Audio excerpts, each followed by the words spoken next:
In heaven, everything is fine. In heaven, everything is fine.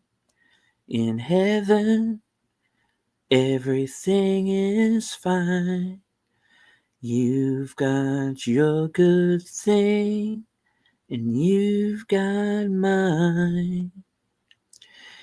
Good evening, ladies and gentlemen out there in YouTube land. I am the deleted scenes, human being, American, and YouTube Ronin, and I'd like to welcome you to tonight's special episode of Live from Sparkwood in 21. Tonight we will be watching and taking a deep dive into David Lynch's first feature film from 1979, Eraserhead. Joining me tonight, superfan last call with Troy Pacelli. Hello, hello. Netters Network. Good evening. And Aged Boomer. Hello. Did you know that Flappy had named his youngest son Icheb after the Star Trek Voyager character? Well, that's Really? Yeah. He thought, that character gave him hope, and he was putting a lot of his hopes on his youngest son. Know. Well, I've Mark Melnikoff met the actor recently, and we've pretty much lost all hope in Star Trek. Period. Well, yeah, I don't think Flappy would have imagined that Icheb was going to be tortured live on screen and get his eyeball removed. Anyway, well, sorry, I got us off track, but I'll have to list off all of Flappy's kids one of these weeks. He had a lot of them. You're going to need a whole stream just for that. Well, yeah, the legitimate versus the illegitimate, but we won't talk about those. But anyway. Right. I do want to say hello to everyone currently joining us live in the chat. Faithful Blue Wrench, channel member, the Bird Woman of YouTube. Watch out for her channel, Fluff Chick Productions. Connie Cleary. Channel member, the Tired Midnight Blogger, the voice of Northern Oklahoma, Curtis Selby.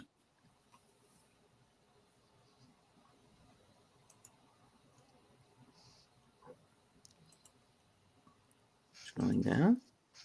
Joe Dubecki in the house. Good to see you, sir. Welcome. Daniel Barry's Sports Highlights, friend of the channel. Happy Tuesday. Yes. Geek Flag with an 8 nose coming at us with the super chat. What's up, everybody? Good to see you, Nate. All right. That's everybody in the main chat for right now. I do want to say hello to everyone currently following along on X. I can't see you, but I know that you're there.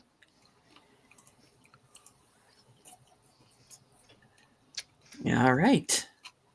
DJ Play Nice. Good to see you, sir. All right. So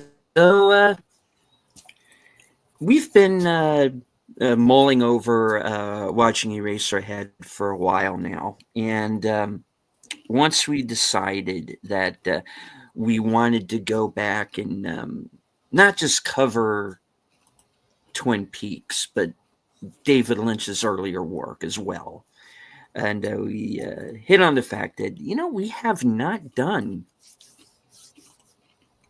haven't really talked about Eraserhead on the show very often. And this would be a good opportunity for us to, introduce this film to those of you who perhaps haven't seen it and want to see kind of the early days of David Lynch. This was a film that took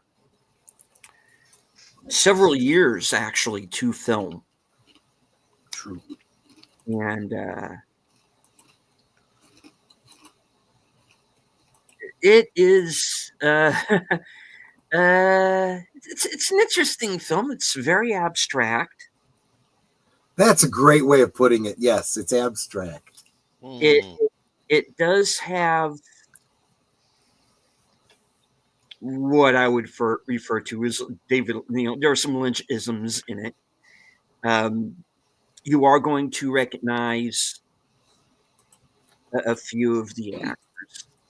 Um, and I'm going to point out someone who is in this film that I did not expect to see. Um, so when we get to that after scene, I'll point him out. Um,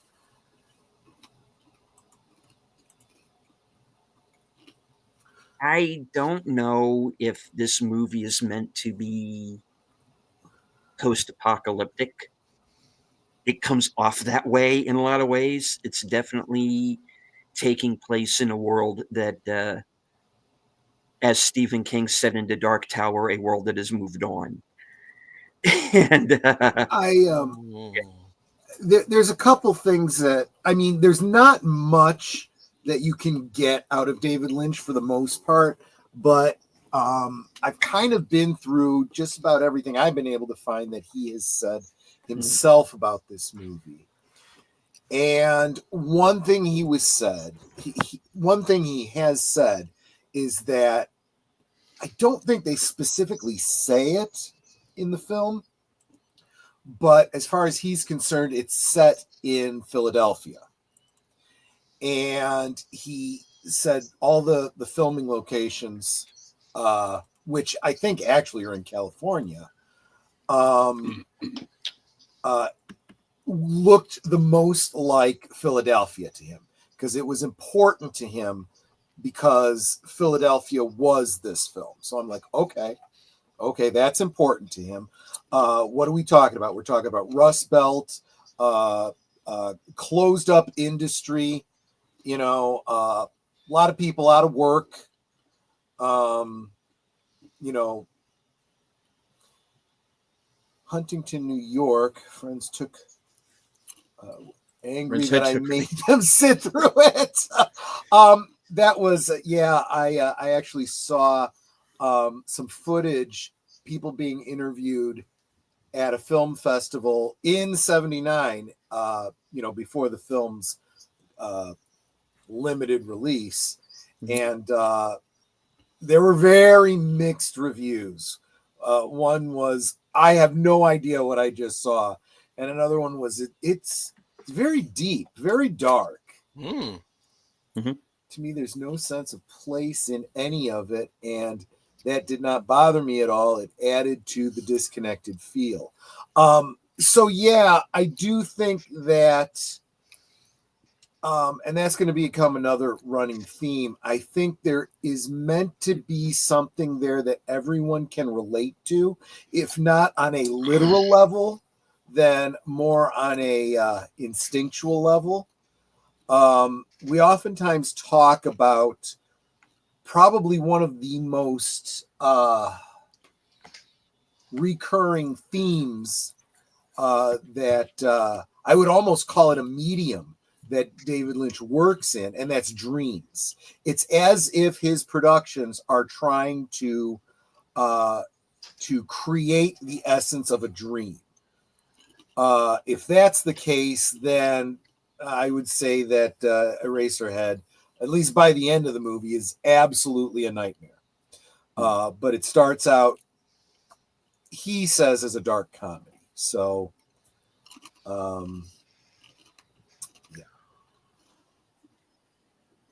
right. as David Lynch said that, there it is, that this movie is not exactly autobiographical, but it reflects the time he lived in. Oh, see, so I was right about that. Between the factories and the rundown towns. Yeah. Makes perfect sense. I think anything else I would say about it is far more abstract, and we'll get into it more as we actually watch it.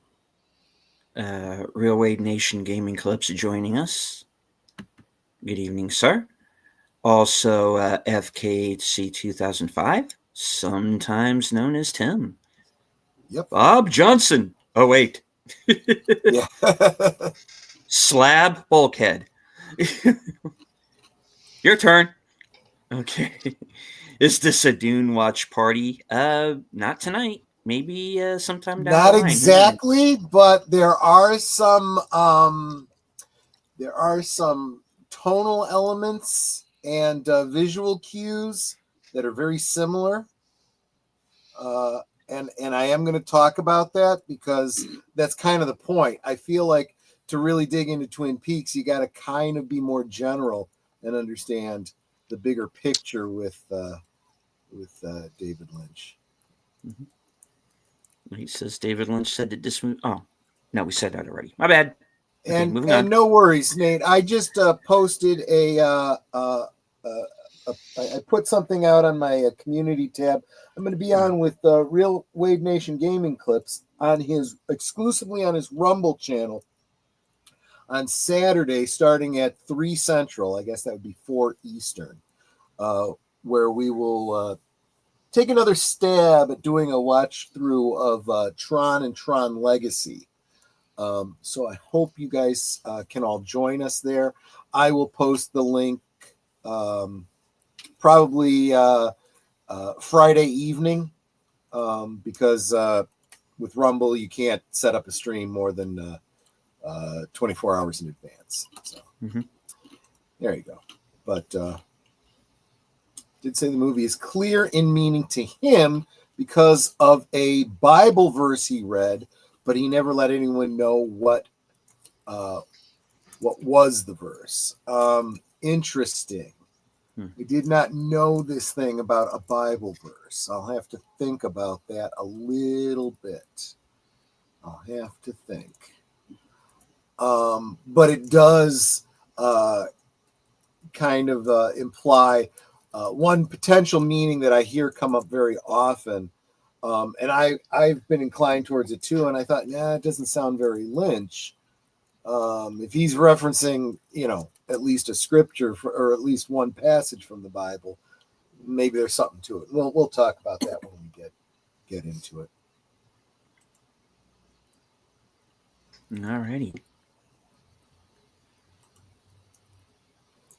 Well, no time like the present. Everyone, please remember that the Cosme link for the film should be pinned to the top of the chat. And for those of you who may have HBO Max, the film is available there as well, along with Blue Velvet, The Elephant Man, and several other Lynch films. All right. Countdown in 5, 4, 3, 2, 1. Hit it. Okay.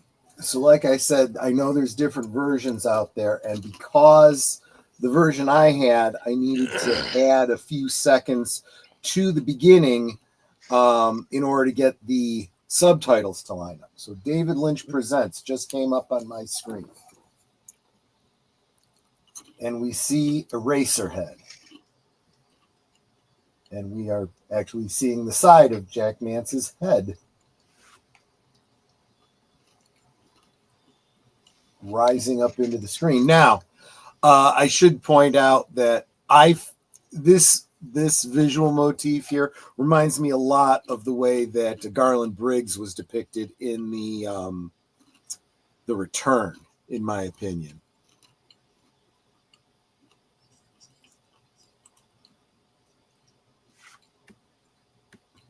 The memes are starting already.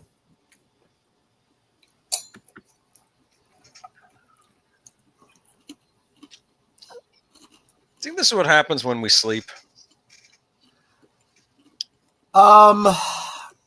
Here's the thing. I tend to have some pretty darn weird dreams. Usually not too very far off from this movie. So that's why I say I can kind of relate to it. And I think if people are honest, they could too. But I'll be darned if I can give it any meaning. One thing I have always wondered is if when you're having a dream and you encounter someone that you don't recognize, is that person having the same dream you're having, wondering who you are? Interesting. But see, here's the interesting thing. Have you ever noticed that in terms of dream logic, oftentimes you can, like you just said, encounter somebody that you don't recognize, at least not with your conscious waking mind. But in the context of the dream, you know who that person is. It's almost like you are living someone else's life. If you watch Yeah, If you go watch ahead. the movie Wind Rises, deleted scenes, the Hayao Miyazaki movie, the main character in that meets another person in a dream, but they don't meet in real life. They're both fellow aviator and plane engineers. Oh. But does he There really meet is him, or is he just part of the dream? I don't know. Sorry. there is increasingly a belief in quantum theory that consciousness might have something to do with, some sort of a quantum level something, which really does kind of tie into a lot of mysticism, like transcendental meditation and whatnot, which of course David Lynch was very into. But this idea that there is consciousness that exists outside of our brain, that's just a part of it, and on some other level, our consciousness continues to dwell, after death, and this is just a temporary manifestation. Sounds really religious. Hmm. Now, of course, we recognize this actor, don't we? That's Jack Nance. Yep. He played Pete Martell in Twin Peaks. And just about every production that David Lynch had, he had some role in it. Now, here's a motif we're going to see repeatedly. And I look at this and this bulbous, excuse it, but I think we're going to have to address it at some point. This sperm looking, Yeah. I thing. just thought it looked like an entrail. Yes. It very much is a trope that we see over and over again with David Lynch's. I mean, if you think about the Guild Steersman from Dune, one could even say, John Merrick in The Elephant Man, and you're gonna see a little bit later. Hate to give away any spoilers, but you find out that he's got a kid, and the kid is kind of oddly shaped like that. Yeah, I really don't know what to make of this bloke and what he's doing, other than, someone who probably works or worked in some sort of industry in Philadelphia. You're going to see later on he's got a lot of scars, and there's going to be some sparking motifs. So I just thought, like smelting, or I don't know, electrical work or something. Very industrial is what I'm getting at. He does seem to be controlling things up to a certain point. Yeah. Sorry, I just saw Curtis's. I'm watching that and I'm thinking, damn, that brother's good.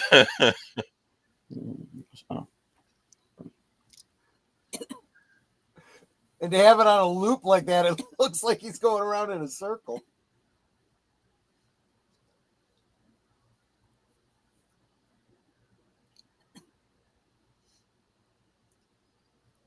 Yeah, I'm going to bring that up a little bit later, Tim. But yes, you are correct. I think when yeah. What did Tim say? Oh, he's referencing something that's going to come up later in the film that I wanted to bring up. Okay.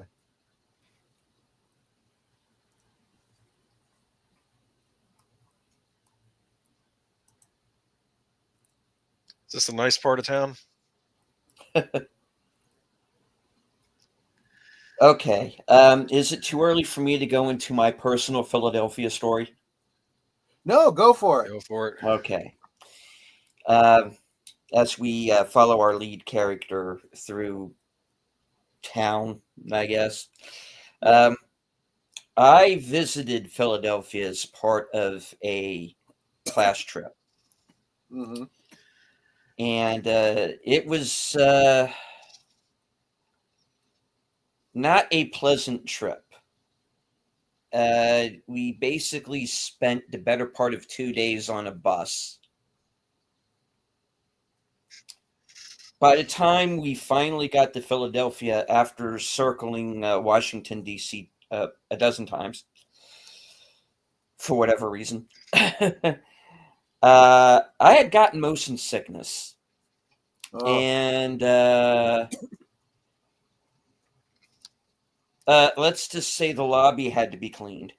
And God. the hotel staff was not a fan of me. So I was basically very ill through the trip. Was it the And air? I don't know. And look, honey, our new TV, the blacks look really black. I mean, it really does. You're not even joking. Yeah. So is Our it, old TV, blacks look more dark gray. Yeah. right? The blacks are actually black. So, That was one of the features that was like a selling point. I do remember Bananas Magazine, Curtis. So was there more to the story, Stephen? Yes. Yeah, there is more. Now, the first night there, while the guys I ended up in the hotel room with were running up the bill, running out of money, which I eventually had to pay for.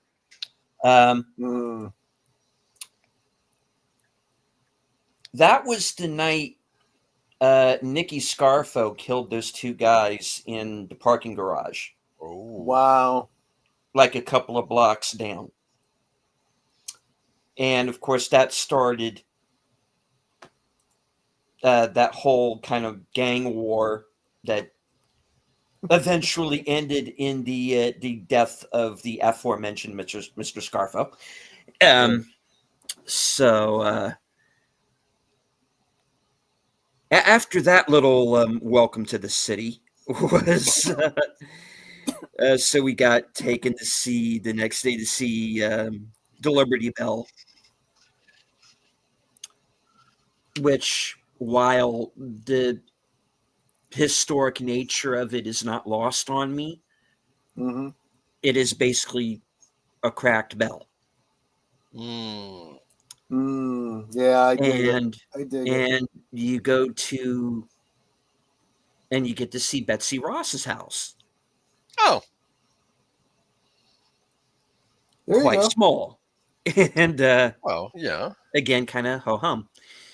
But the point being, I felt like I didn't get out of the trip what I was supposed to be getting out of it.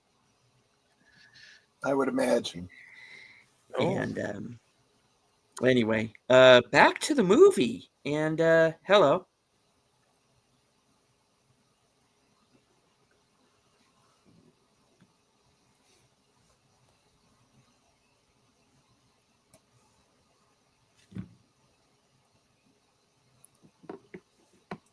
So did you catch when he was getting on the elevator? It was there.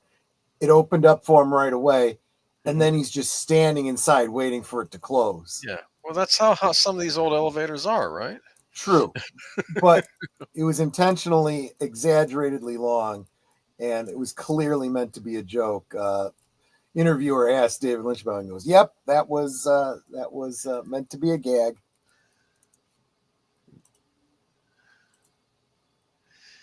He's going to be invited for dinner. No Hormel chili and beans this night. Huh? Tim says this Twin Peaks prequel is strange. I was going to say, when he walked into the lobby and you see the archway and the chair and stuff, it definitely made me think of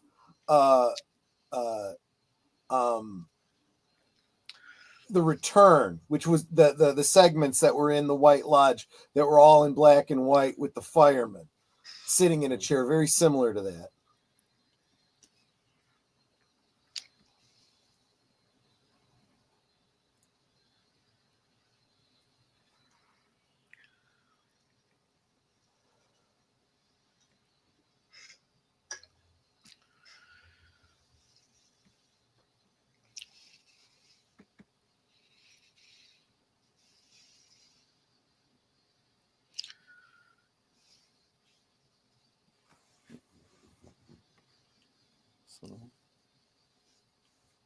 Musical beat here, which is going to come up again.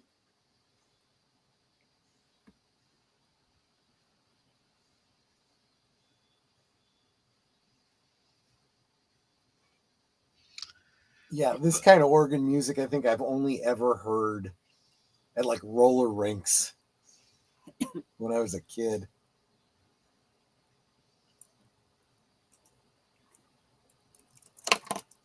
Oh, dude. Oh, right. He stepped in a puddle. You got to throw him on the radiator. Right. I remember in New Jersey, I had a radiator in my room. Those things get hot. You got to be careful around them. The point of my story earlier, folks, was, Yes. I'm not intending to denigrate Philadelphia in any way, but just watching this movie, I can understand David Lynch's viewpoint of that particular. I definitely feel like that's very on par with what he's getting at. I've never had the desire to go there, but I think I might have went there for a class trip. Is that where the Ben Franklin Museum is? Probably. Is that in Philadelphia? Because I did. That was a nice museum as a kid. That was a good school trip. But I think we did go to Philadelphia. But yeah, I don't get it. Now, I hadn't thought about this before today, but you have a radiator there. You hear it hissing. You can see the steam coming out of the release valve, which you would usually have in the middle of winter. It didn't look that cold outside. Love that hair. Yes. Oh, is that the eraser part? Stay tuned. No. Yeah. It's far more literal later on. What is on top of that dresser thing? I don't know. An anthill? It looks what like is moss. It looks like the Geely suit for being out in the woods. Oh yeah, kind of does. Is that the gorilla suit he has to wear for his second job? I don't exactly. And Tim posted a meme, a hockey meme. I believe that's from a movie called Slapshot, which starred Michael Onkeen and Paul Newman, as I recall, right? Yep. I don't remember. All I remember is Michael Onkeen's butt because Netter keeps pointing it out. No, you keep pointing it out. No, you're always the one who Honey, I mentioned it once. Yeah, okay. And yes, Paul Newman was also in it. Was that no butt? No butt. But those three guys, those are the Hanson brothers. They were awesome. Why was the picture torn in half? Is that, did they break up or something? Well, we'll talk about that. Let's kind of get a feel for their relationship here. By the way, that's Charlotte Stewart, who played Betty Briggs in Twin Peaks. All right. This is just. I'm wondering if they're going to bring her back for this Tremor sequel they're talking about. Oh, right. Yeah, I sent Troy an article about that. Was she in that? Was she in Tremors? Yeah. She was the mom of the little girl, right? Yeah. Yeah, I remember that. She's the one who offers him beer. Stay here, I'll give you lunch and beer. And I can't believe we I turned down only free remember beer. 4 people in that movie, period. And that's Kevin Bacon, Remo Williams, Reba McEntire, and the dad from Family Ties. You forget Yeah, the guy Charles that Stewart played was Ed in that Shen too. from Big Trouble in Little China. He was in it. Yep. Yeah, I don't remember. I'll take your word for it. Now this is the bad side of town. I think this. In fact, There is no good side There's of no town. good side. Yeah. no, but he crossed the train tracks. This is wrong side of the tracks. I think. I don't think that's being subtle there. I think that's what we're seeing here. I think you're supposed to raise the question, which side is the bad side of town? This place is a dump. There, I said Yes, it. it is. Yes, it is.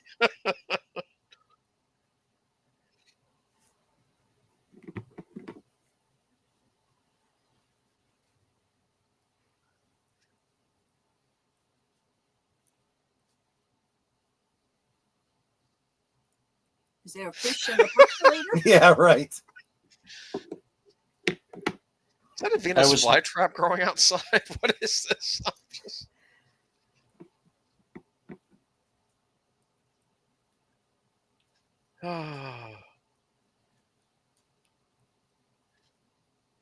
All right. This is a secret Bulletstorm prequel, isn't it? Actually, I don't think it was a Venus flytrap. I think it was actually an Audrey 3. Okay. Yes. Oh yeah, it could be. Yeah. 2416. Is that number significant? Yes, probably. I'm sure someone will find some meaning in it. Who is this? Is that mom? I guess. Yeah. He's got a pocket protector. He does.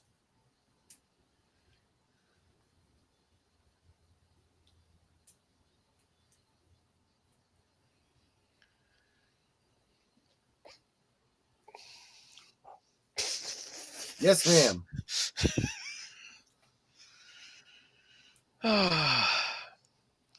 Do you like those drapes, Netter? Can't Curtains? really see them too well. Are those clouds or flowers? Oh, Curtis makes a great point. 2 squared is 4, 4 squared is 16. Oh. Dog seems to have had a litter.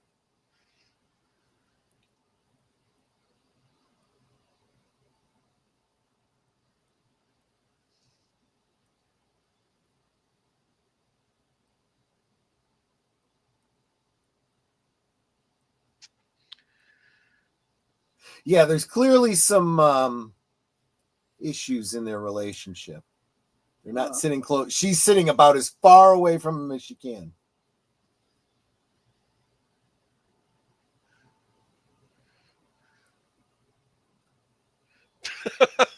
Permanently?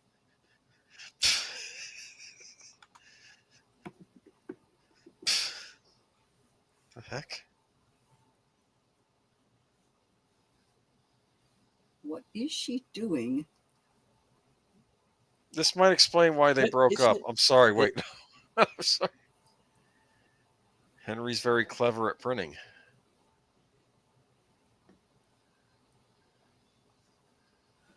I get the impression that her family is prone to seizures.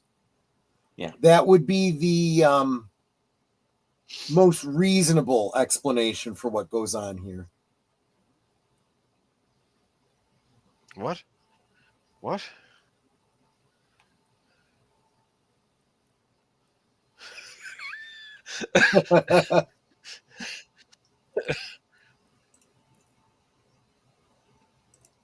I'm Arthur, King of the Britons.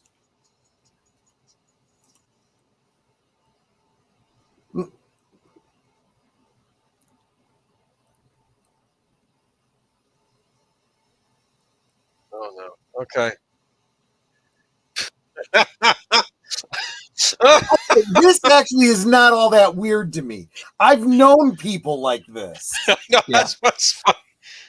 Oh, I hope they don't have him play Santa Claus at the yearly Christmas party. I'm just thinking this was. What is that? Hello, it's the Hello, emoji Lady queen, Mist. Lady Mist.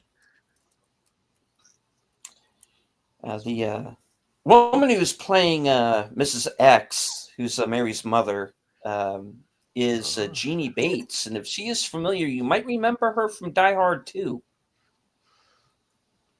I actually don't remember Die Hard The 2. heck is?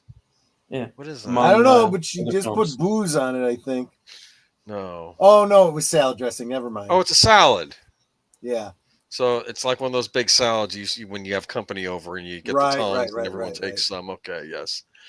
And this is, again, this portion of the film is a little bit dark comedy, but there's a kind of sadness here, right? It's like mom mixes the salad, that's her job, but she's not even really able to do it herself. Well, she's holding So it she goes steady. through the extra work of helping mom to toss the salad. Oh my god! You know, I am. Yeah, I'm see, I'm sorry. Thank you and good night. and then gives her a cigarette.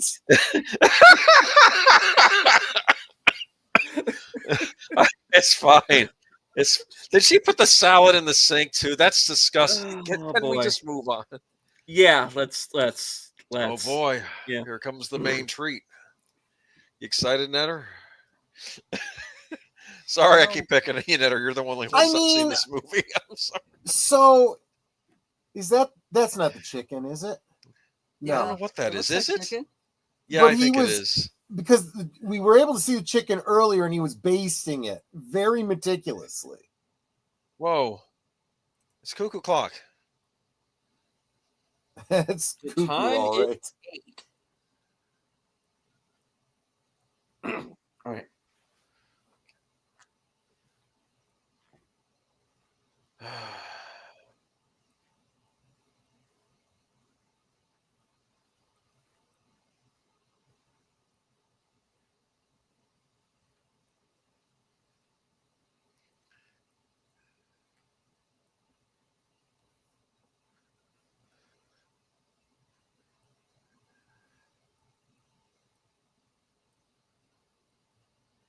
Um.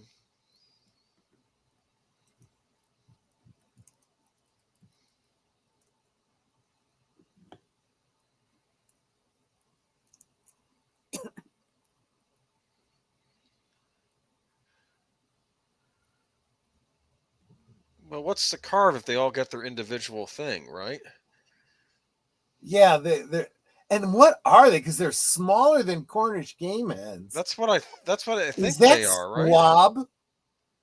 Yeah, maybe that's what squab. That might be squab. I like Cornish game hens. I think I went to restaurants. I got half a Cornish game hen. It had stuffing in the side. That's rather disgusting.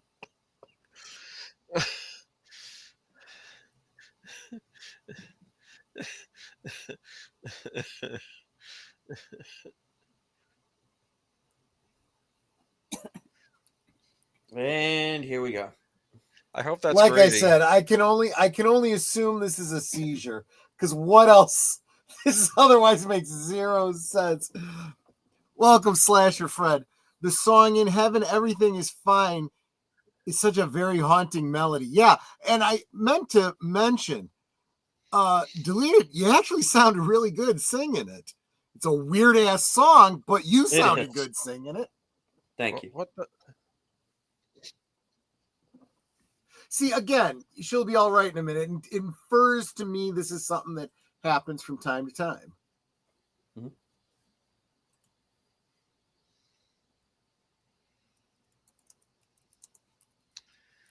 Yeah, I don't know what to make of the bleeding, twitching bird. He's like, I'm just gonna put this down now. Have you ever had a Cornish game hen before? I have 2 in the freezer right now. I just, in fact, I'm probably gonna make it this weekend. I just need Netter to make. You gonna have any stuffing inside rice. it? You gonna put some stuffing inside? Jasmine rice. Oh, okay. Well, that's good too. What'd he say? I missed it. Well, Henry, what do you know? Oh.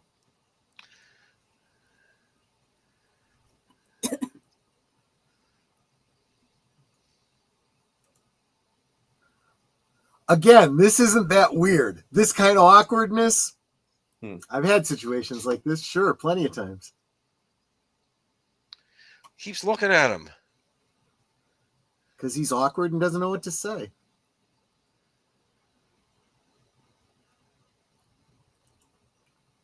At least he's smiling a lot.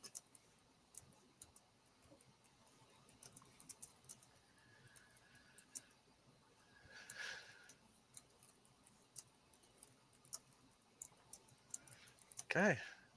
If she goes for a taser, run. Yeah.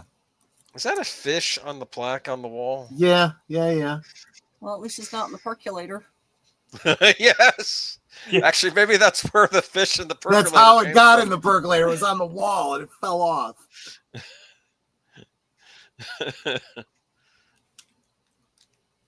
This house looks uncomfortable to live in.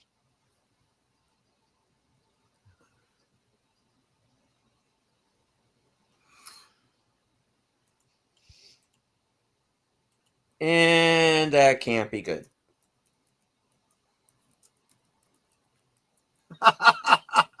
Yeah, I was thinking that too, JPRPH1.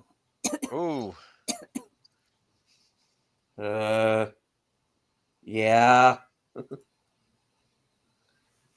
It's kind of how these things happen.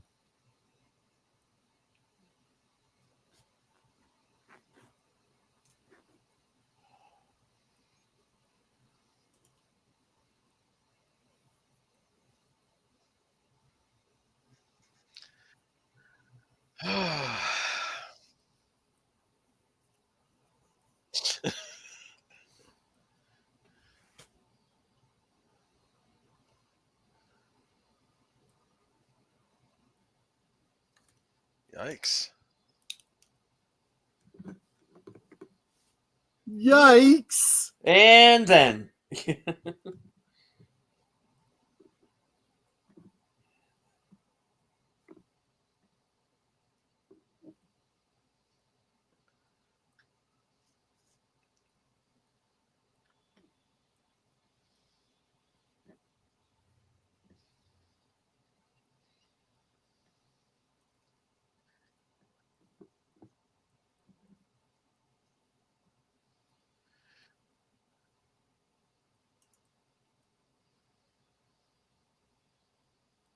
Why do I have a feeling that she's pregnant, but not by him? I don't think we have any reason to believe that it wouldn't be his. In fact, honestly, in the course of this movie, I'm absolutely certain it's his because at least I believe he believes it's his. Boy. And I don't think we have any reason to believe that she's been with anyone else.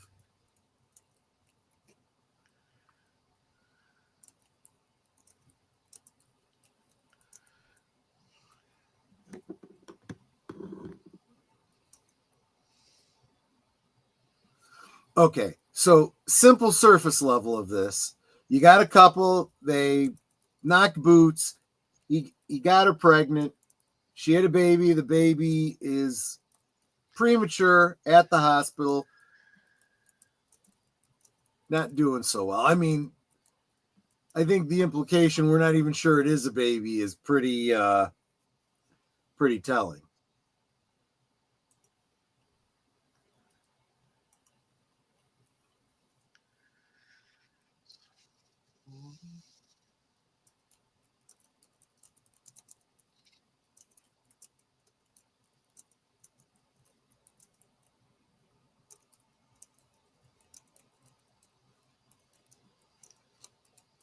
Are they going to go down to the courthouse now? I guess. Oh, whoa. Curtis, you're kind of worrying me here. You make me feel like this is your story.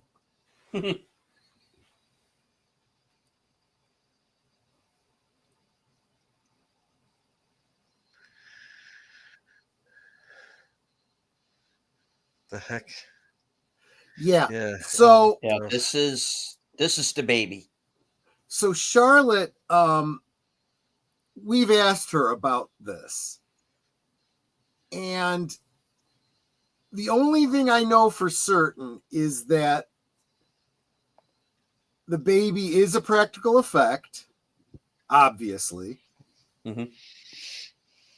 She understands its workings entirely because she had to work closely with it for the whole time they were filming. But she has promised David never to talk about it or say anything about it. So she doesn't.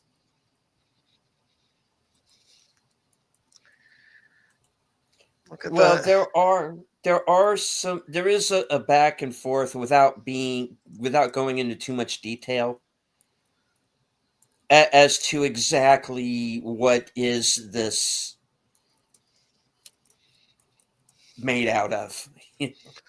I am gonna Yeah. say, a child can Yeah. tell when the mother there's no love coming from her. Maybe he'd be well. I don't want to assume the sex, but he or she Yeah. would be more reticent to the baby food if you would be a little more caring about it, right? I don't know. I mean, there's a lot going on here. You don't even know how well the kid can process food, solid food. It's obviously very maldeveloped. Does it have a functioning esophagus, I should say? Yeah, you don't want the food going down its trachea. Did you see that movie Splice? Is that the one Some where of they genetically engineer A person, but a except the person person with alien DNA or or something? animal DNA in it or something. Yeah, and it's like she has to put what is it, like Smarties or something in the food to get the kid to eat it or something, right? Gotcha. Yeah, I 'Cause haven't it seen it in a likes long, sugar. long time. It was all right. It had Was Adrian that the Brody in one it. where all the design work was done by H.R. Giger, kind of like Maybe, Alien? maybe. Where's that Species you're thinking of? That was Oh, Species. maybe that's what Yeah. it was. Yeah. Was Splice the one where the humanoid creature changes gender at the end? Yeah. Yes, that was Okay. it. Yeah. It's oh man. Uh I'm just saying. I'm trying to think of weird babies, and that came sprouted to mind. Mhm. One of my favorite David Lynch movies, The Elephant Man. That movie raises the question of who is normal and who is the monster. Yeah, that's a theme that Lynch likes to play with. Yeah.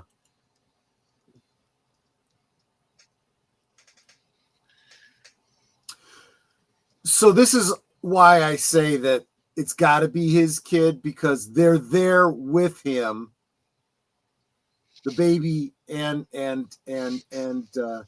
she are there in his apartment.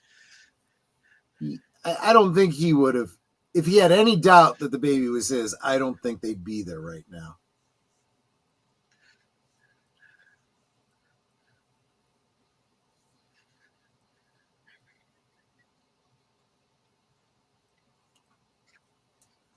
I mean, I guess if you don't have a TV, you stare at the radiator. Well, if you think about it, people used to stare at the fireplace. And what's the new fireplace? The radiator. Yeah, but that's boring. Fire at least is pretty to look at. And And now we get a floor show yes, we do. in the radiator.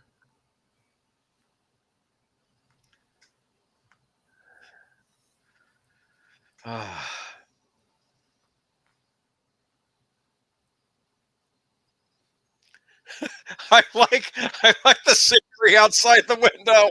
I'm Yeah. sorry. It's a brick wall. Yep. Sorry. That just shows whoever was designing these just didn't care. Yeah, exactly right. Just don't care. Well, that also happens when you have a building and then they put up another building directly next to it. So that the building he's in might be older than the I know, one that he's probably, staring at. yes. Okay, do we know why the baby is so deformed?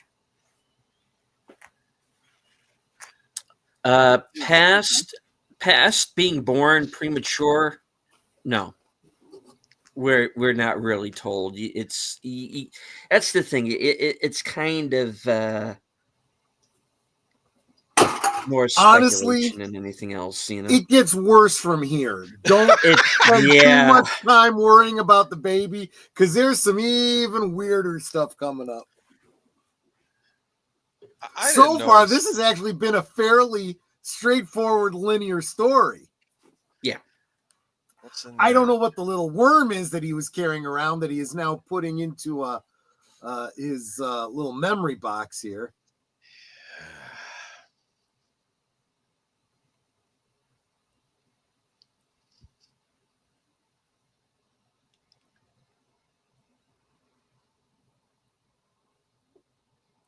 Yes, E.T. is the father. That's right. Mm-hmm.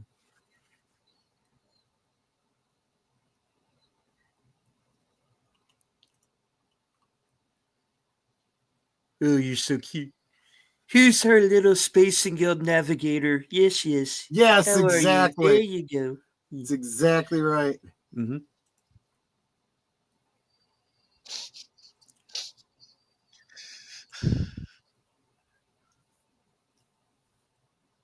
This Tremors prequel is weird. Yes.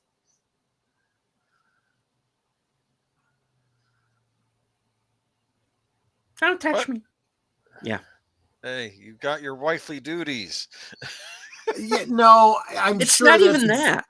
You know, he was just trying to be tender, but at the same time, she's also like, I don't want to be touched anymore because the result was that.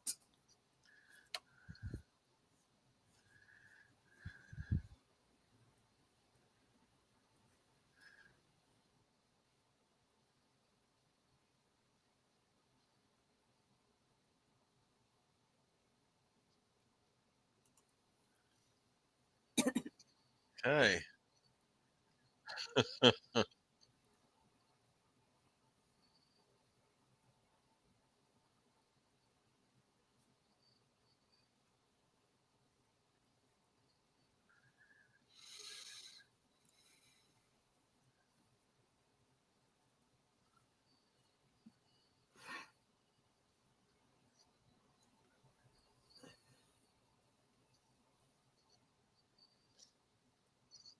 Whoa. Give it a binky.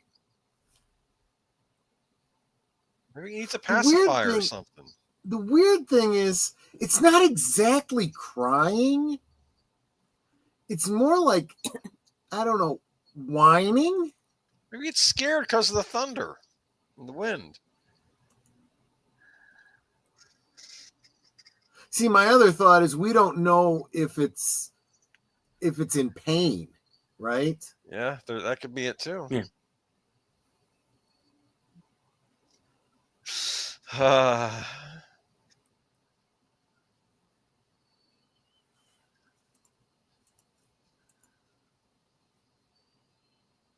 And it's not like it's the baby's fault that it's the way it is, you know? I mean, just probably not. That's the sad thing about it.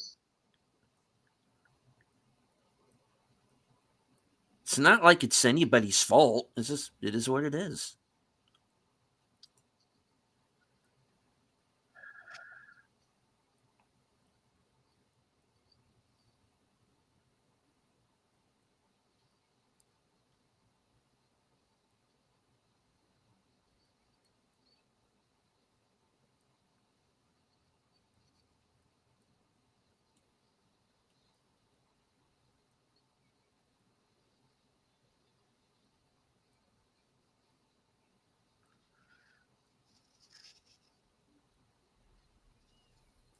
Welcome to motherhood. Yeah.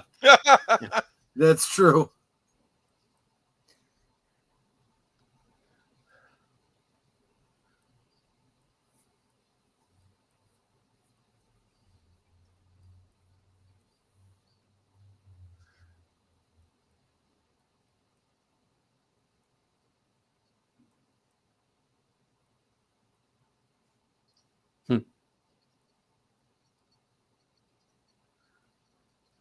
heck, man?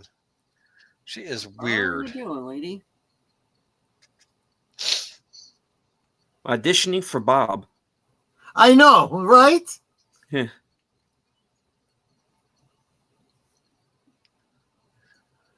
And it kind of makes me wonder, what direction did David give her? Pull on the bottom of the bed like you're trying to. Oh, she was trying to get the what do you call it out from underneath? Suitcase. Suitcase, yeah.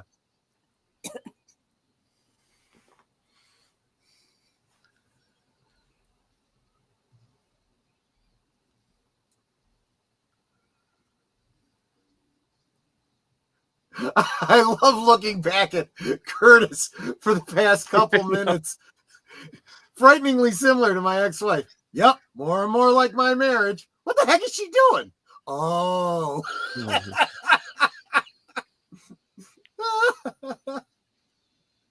Meanwhile,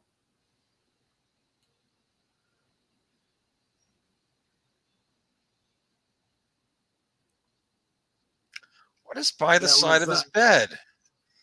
yeah. Is that like a Don't tree you or like something? his plant? yeah. Well, it should be in a pot or something, right? I don't know. You would think, but that's not us.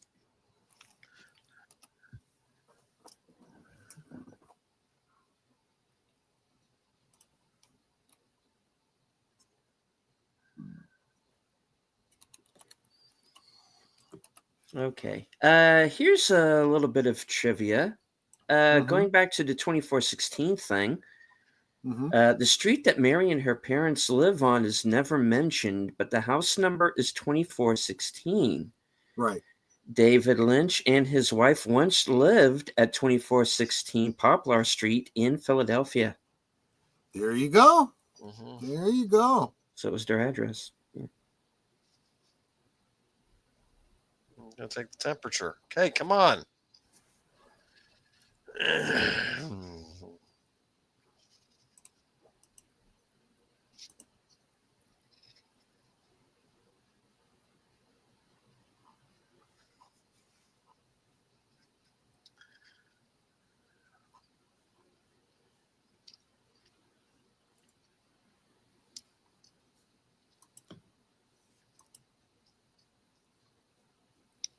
Like those lamps? Yeah.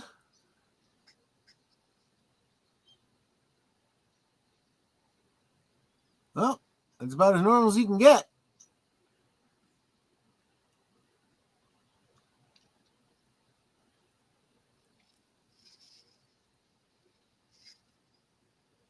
Andy quieted the baby down.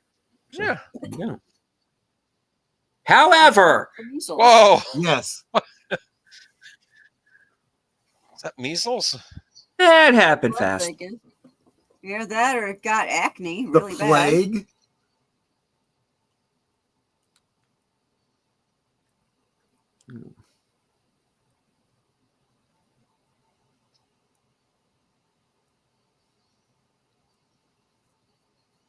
I mean, that came on really sudden.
Weird.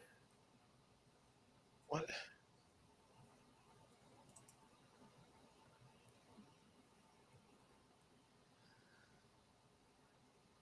Better go check the mail, huh? Is he expecting something? I guess. Oh.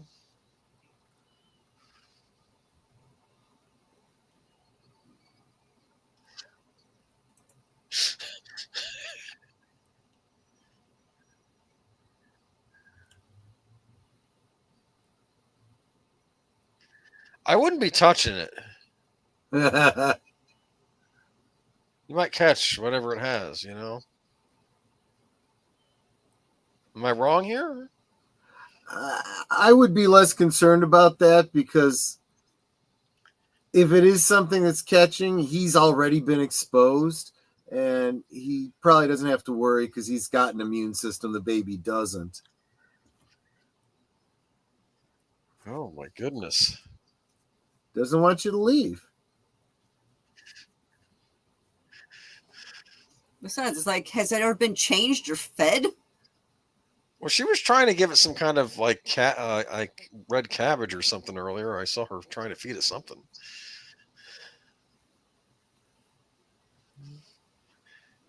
Maybe milk, huh? Don't babies need milk or formula or something? You can't give a cow's milk. It'll upset their stomach and they'll vomit. Right, so it's got to be like breast milk, right? Or formula. Or formula.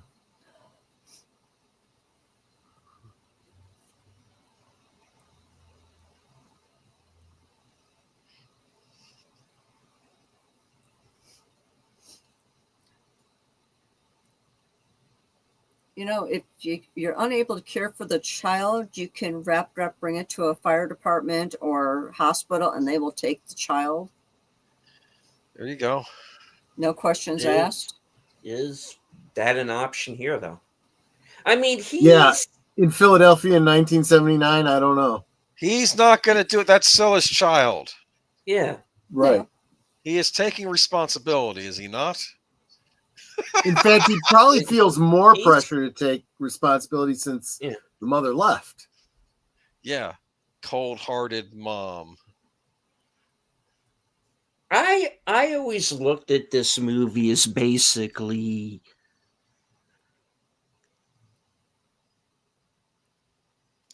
kind of fear of fatherhood anyway. Yeah, it's like the normal kind of fears of an unmarried young couple kind of cranked up to 11. See, I used it in a sentence.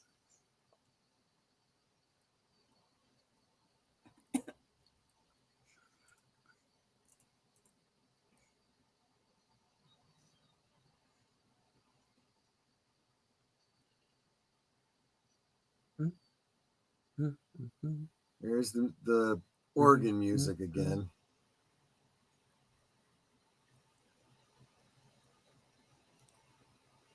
And at last, here she is. But who is she? It's the lady in the Chipmunk radiator. Cheeks. The girl in the radiator, exactly. Wow. Yep.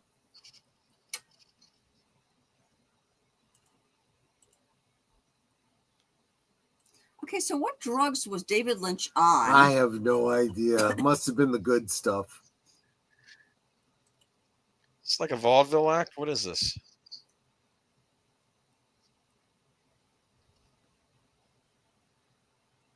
Don't touch it.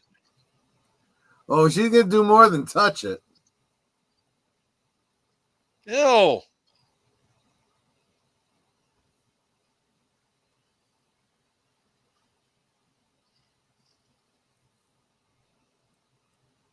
No, this looks like an arcade game. Can you make her move and not get hit by the whatever's falling? Right, exactly.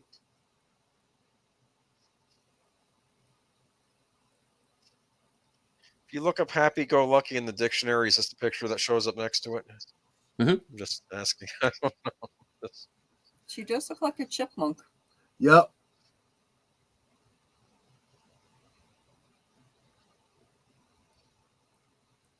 Do you think members of the audience were on something while they watched this too? I'm just curious. It would help. It would definitely help.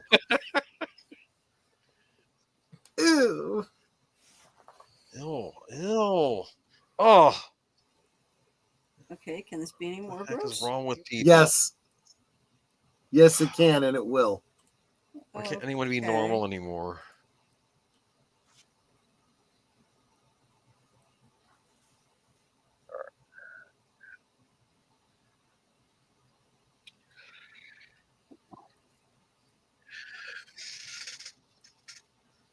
Yeah, I honestly, I got nothing here. I don't know what to make of this.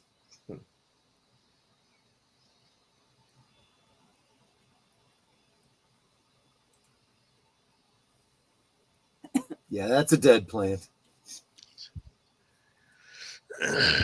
Well, the soil's all dried out.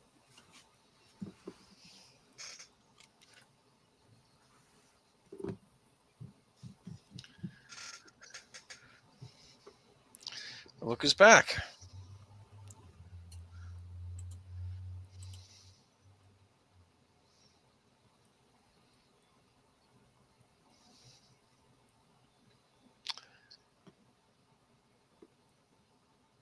I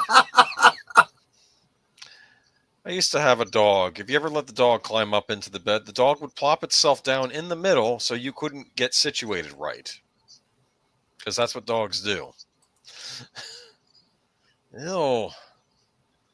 Squeaky, squeaky, squeaky. I'm sorry that you can't rub an itchy eye. It's not going to make it go away. All right. Well, I wear contacts and I do that all the time. Oh my goodness. Yeah, and her eyes make that noise too. I have a No, they technique don't. myself. Kinda. If I have itchy eyes, I keep my eyes wide open until I can't keep them open anymore, and then I try it again. Eventually, the tear ducts will start popping on, and I think it'll water the stuff out of your eyes that's irritating them. You know, most people would just go ahead and use some eye drops. Yeah, well, you could do that too, but I'm just saying you don't always have that available. Ew!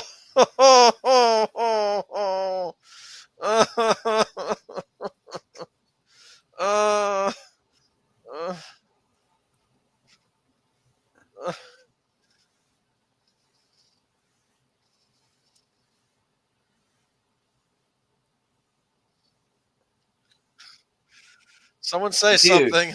Seriously, you have to Ew. stop. Ew. Just ew. Lots and lots of ew. Oh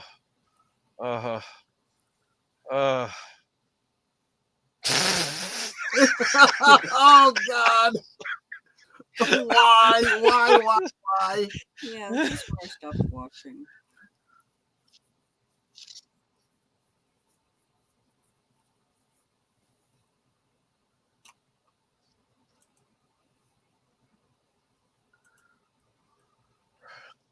Uh-oh. Door's opening.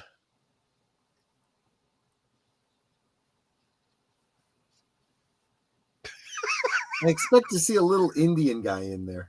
I I know.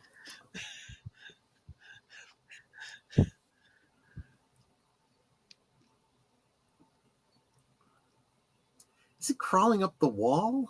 don't know where it's going. That's trouble. Everything looks the same.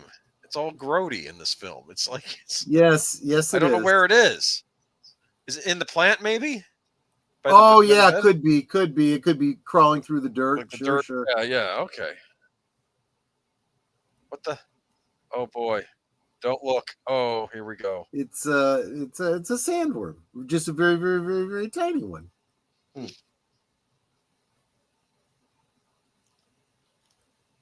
Okay. And now he's in the dirt.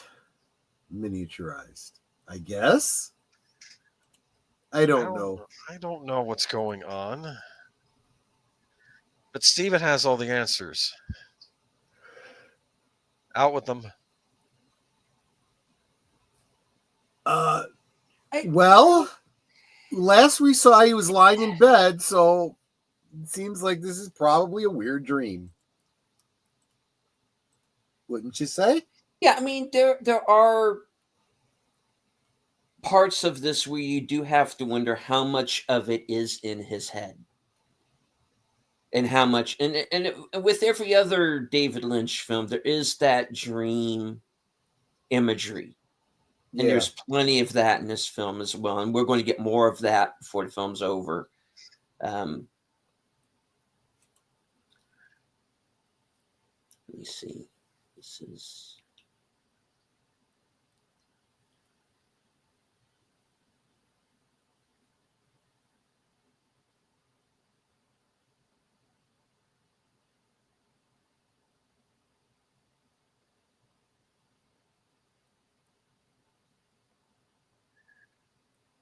Looks pretty dark to me.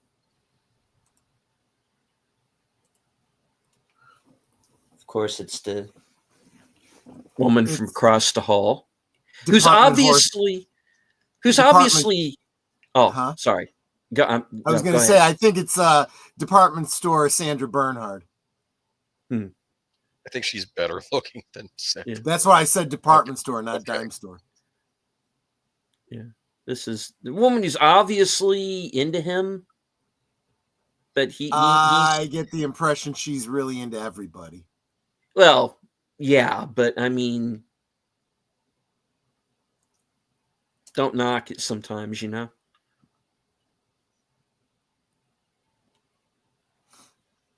She's kind of the last temptation of Henry here. I This part. guess. Yeah.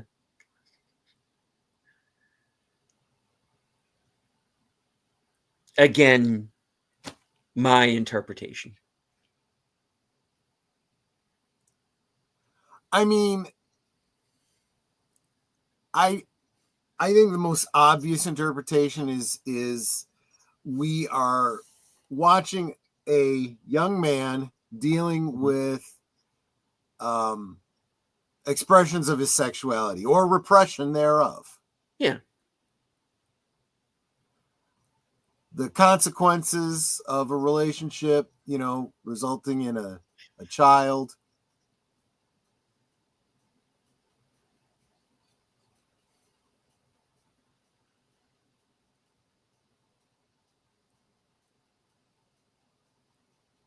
Good question. Wasn't she there? Nope. I don't think it was real. Oh.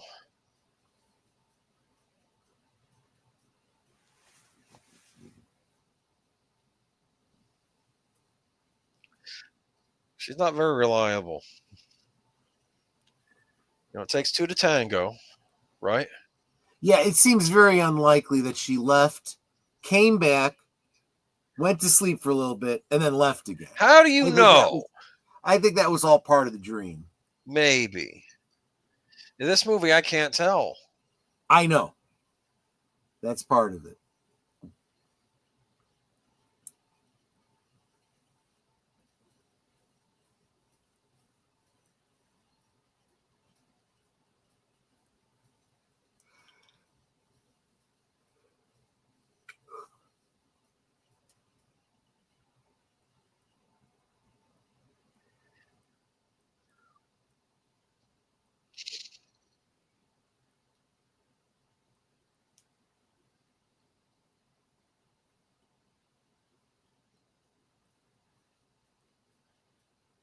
Yes, no. Next question.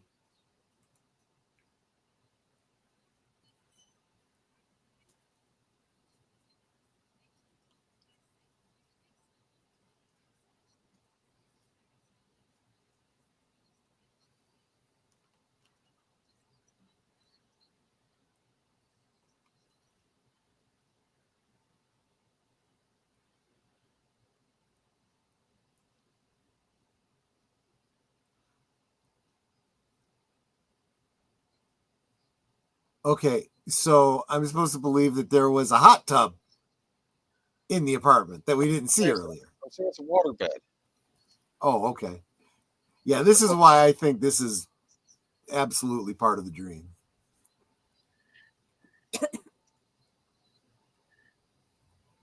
He laid down, went to sleep, and then all of this is dream.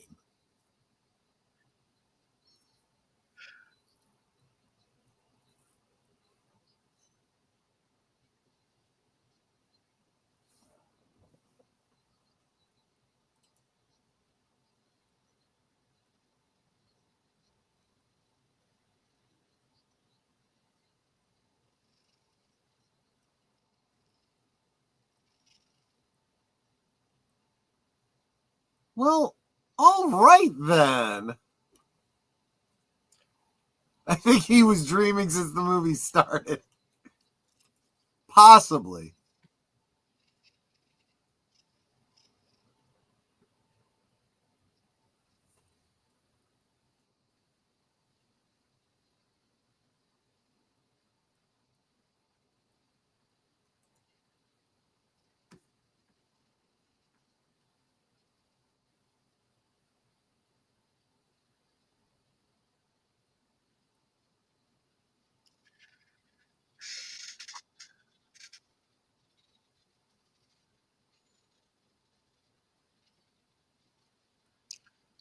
Okay. I think she's just seen the kid. Or an asteroid. Here we go. Karaoke time.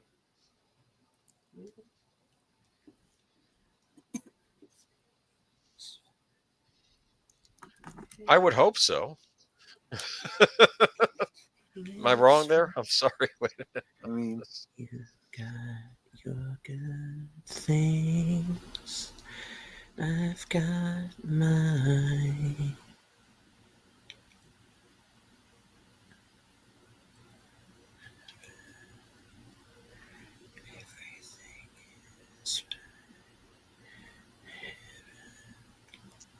I guess this is supposed to be a hopeful thought. Well, if everything isn't fine in heaven, we're in some serious trouble. I mean, yeah. I'm just saying. I think the idea being, if this is what your life is like, there's got to be something better. I guess she's not really selling me on it, though. It's like,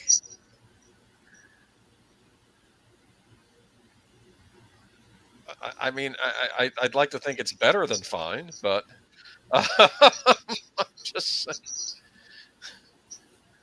I guess by comparison to Philadelphia, fine is like paradise. Right? Yeah. Well,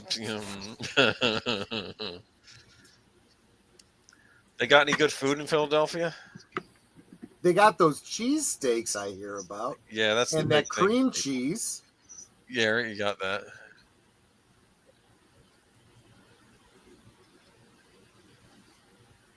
I don't think you're supposed to get up on the stage. That's, Yeah. You get thrown out when you do that. Be funny if the giant showed up as like the bouncer and threw him off the stage. Yeah, right.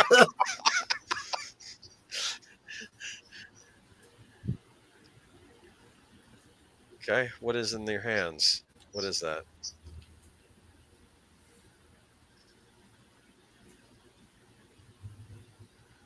What's in there? I get distinct German impressionism vibes from this. Oh yeah, absolutely.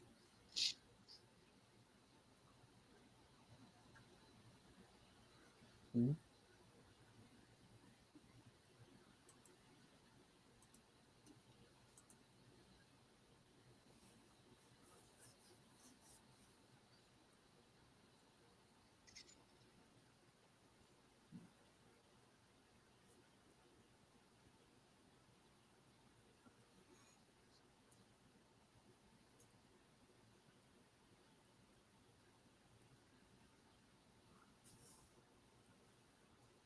The Cabinet of Dr. Kilgari. Yeah, exactly.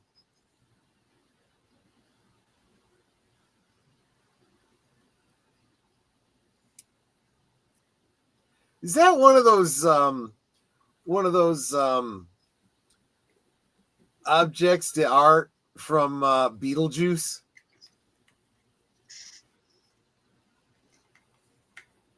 Oh, maybe. I know. It's what it looks like.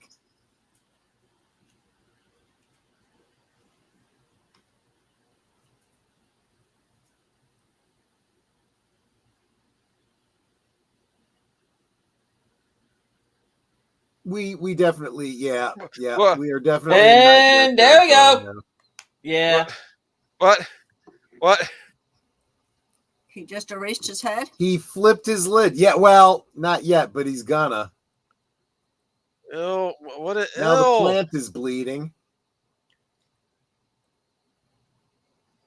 Oh no. The heck? What?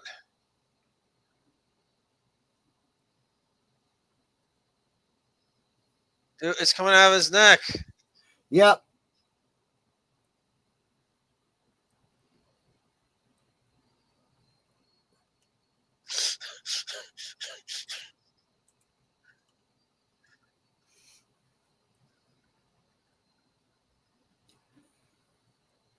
Is there more than one of them? Nope, just the one in Oh, a it's daddy echoing. suit. Huh? It's echoing. I would imagine so, yeah. What? Meanwhile, Yeah, exactly. Mother and I are looking for the other half of my head. Mm-hmm. That's something you don't see every day. Okay, don't touch it. What is wrong with people? He's an entrepreneurial type kid. And you might recognize this actor here. Hmm. The actor here who plays the character of Paul is Darwin Johnston in Assault on Precinct 13. Fans might Oh. recognize him. Oh, Napoleon yeah. Wilson. Yeah. Yeah. And he's going to be none too thrilled about the fact that this kid just walked in with a severed freaking head.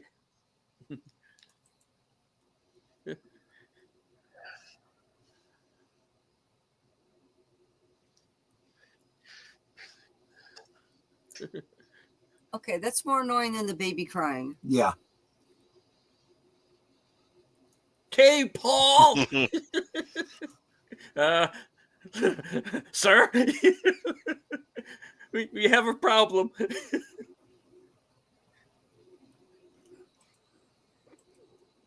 I got a head.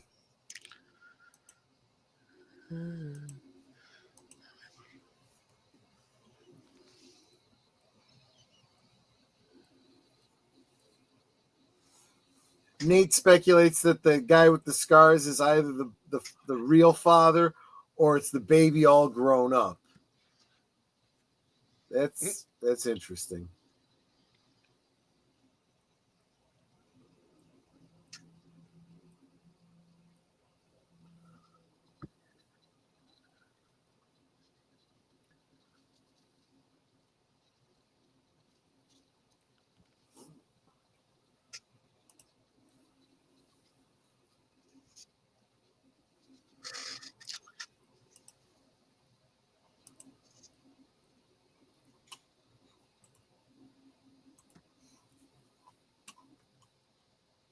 What? Oh. Ew. I mean, yeah. This movie is grody. Let's be honest here. Well, the movie is called Eraserhead. It was meant to be a literal title.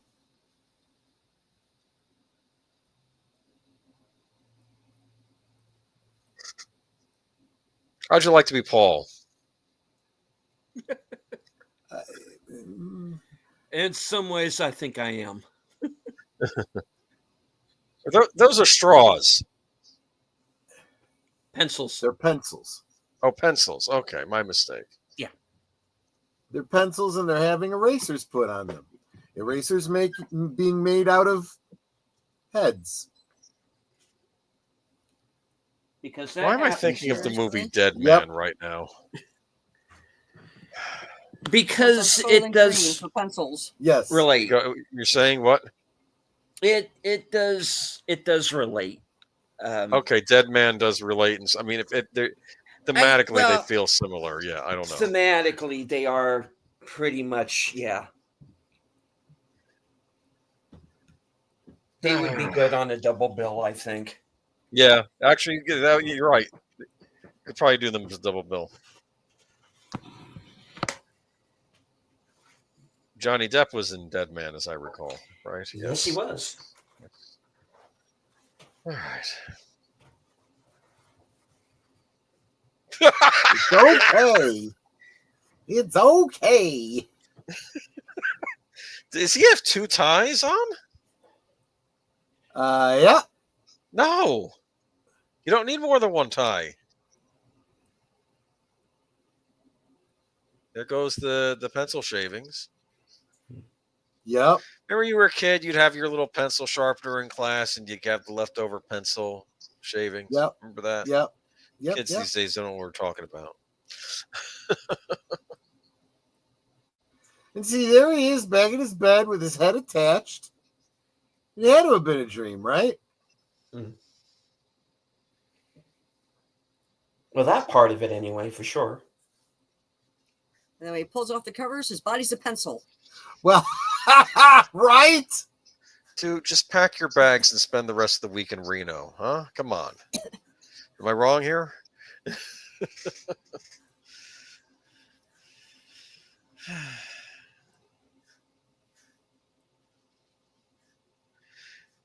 This is not the best vacation, is it?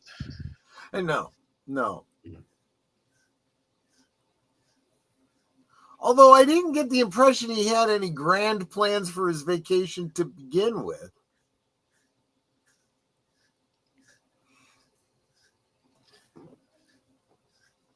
What the heck?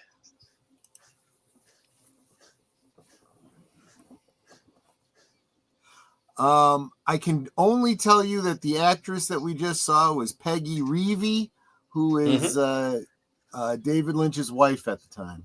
Mm. Yeah. And Catherine Coulson, of course, the log lady, had 2 parts in this movie originally, but both got cut out.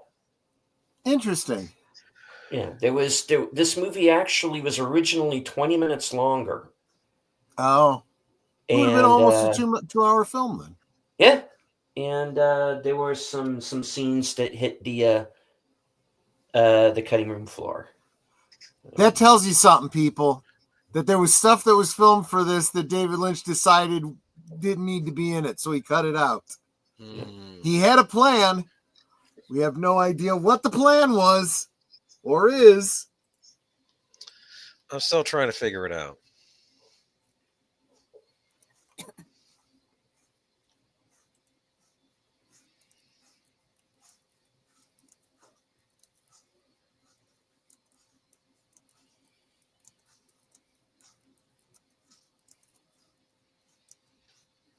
Play some tunes, huh? Mm-hmm. Oh my goodness. Is he laughing at him? I don't know. And you notice he doesn't have the Z's look on him anymore, so that had to have been part of the dream too. This makes a little bit more sense if you assume all that stuff between then and now is a dream.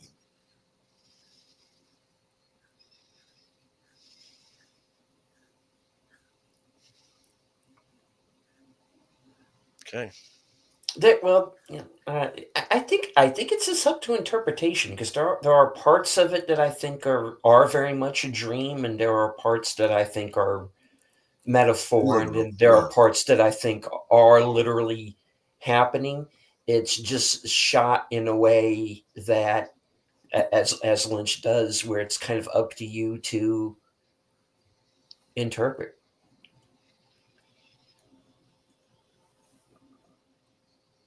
Either way, he is kind of trapped in hell with this mutant baby. And it's yeah, exactly. That's the one constant, and he is very slowly losing his mind. I was going to say completely unraveling. Yes. Yeah. Which to me leads to how I feel it to be this kind of apocalyptic. It is this hellscape, or rather it's post-apocalyptic or not. I mean, because there's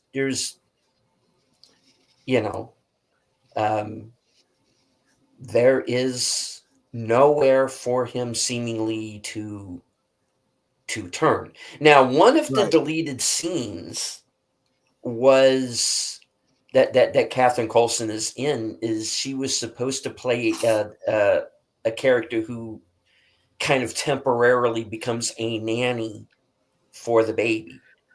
Oh, Hmm.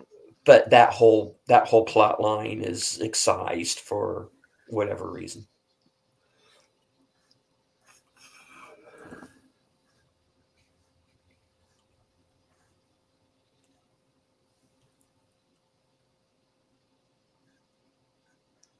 Whether she got scared off by the baby as the mother did and as the woman across the hall does, possibly, I don't know, but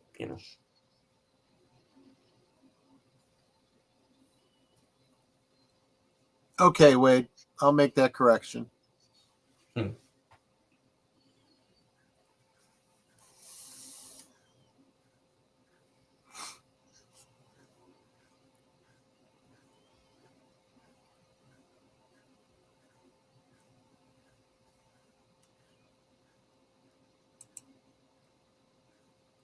Oops, busted.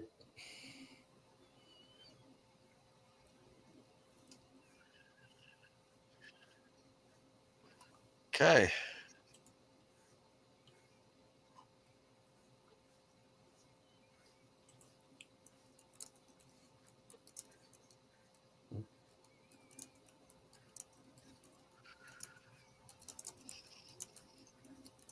Little blue velvet here.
What's that he's got there?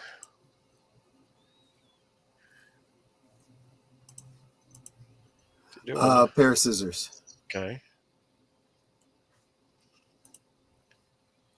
Um,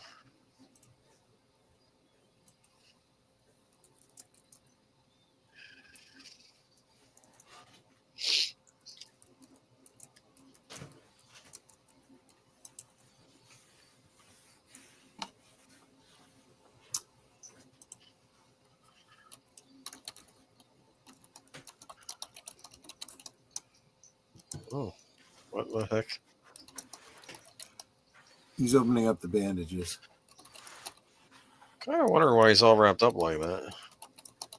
Whoa. What am I seeing here?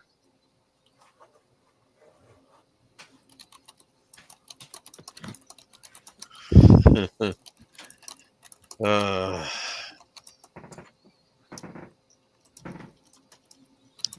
the heck?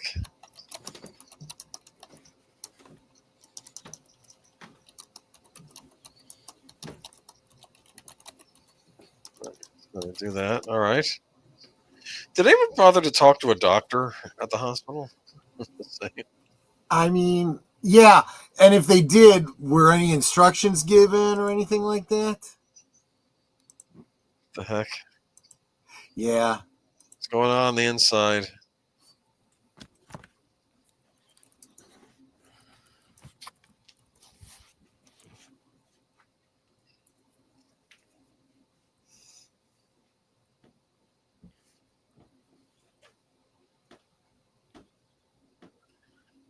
I mean, that looks like literally an open chest. Like there's no there's no ribs and there's no skin.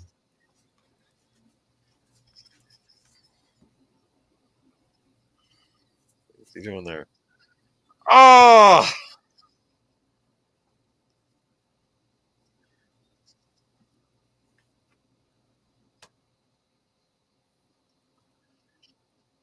Oh, that's appetizing.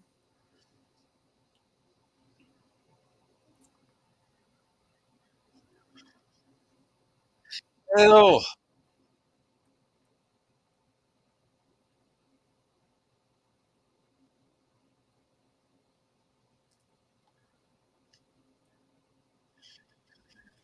Well, that didn't work, Hank. What's your next plan?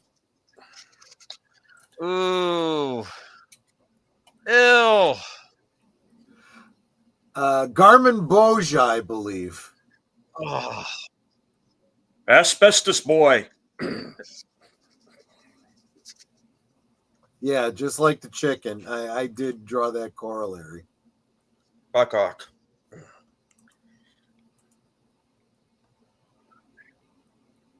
Yeah, seriously, I think that's like cream of wheat. I can't imagine what else it would be.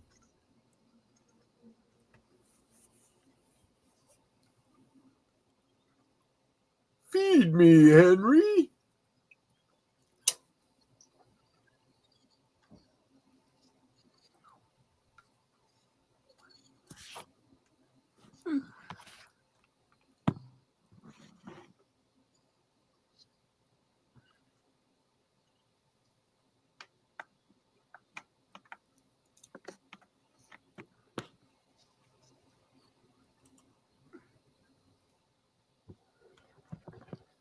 What the? Wait, what was that? Whoa. The birth of a guild steersman. What's going on here? I think he's freaking out. Would you be freaking out? Oh, a long time ago. Yeah, no, I wouldn't have even gotten this far.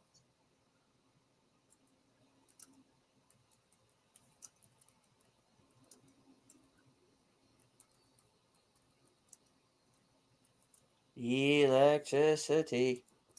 Yes, exactly. Ned, Yeah, you've been rather. Curtis. Go ahead. Curtis dropped a meme of the evolution of the arm. You're Interesting. Yeah. seeing the connections between these different kinds of imagery. Yeah. And a poster shot. What were you I was gonna saying, say, Boomer? well, Netter's been rather quiet. I just know if she had any thoughts. That's all. Just... I can only imagine. I think she left. No, she's here. Okay. It's okay. She's just taking it all in. I'm just trying. I mean, on a certain level, it is pretty cerebral. It's Okay, the guy this from was the the scene. beginning. This was the scene I was talking about where he's grinding something and it's making all these sparks, which implies to me this is where all these scars came from in the first place.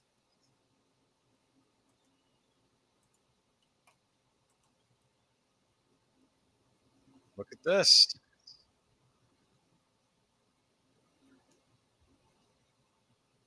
Hello, lady. Those are some cheeks, huh? Yeah.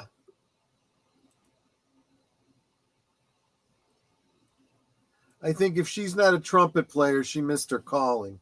Yeah.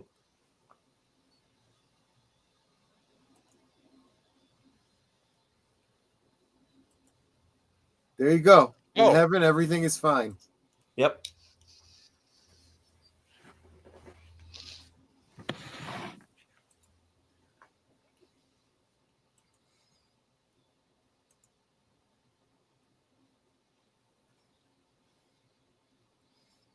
Now, there's one thing. There must be a scene that I missed. It must have been a blink and you miss it moment. There are two characters listed. Let's see. Landlady. Yeah, I didn't see them in the closing credits, but IMDb lists 2 individuals that. Oh, here. Yeah. Well, the boy, whom I don't remember seeing. Oh, little girl, Jennifer Lynch. Little boy, Brad Keeler. I don't remember seeing a little boy and a little girl. The little boy was with when the guy was testing the pencils. Okay, that makes No, sense. that's But what the about other the little one. girl? Yeah. Yeah. Yeah, there were scenes in this film that were, like I said, that were excised. That's just weird. So I assume they were in the scenes. Yeah, see, there were 2 boys. There was the boy, and then there was little boy. And it was the boy who brought the head. And that was played by Thomas Colson. But Brad Keeler and Jennifer Lynch, I don't remember seeing at all.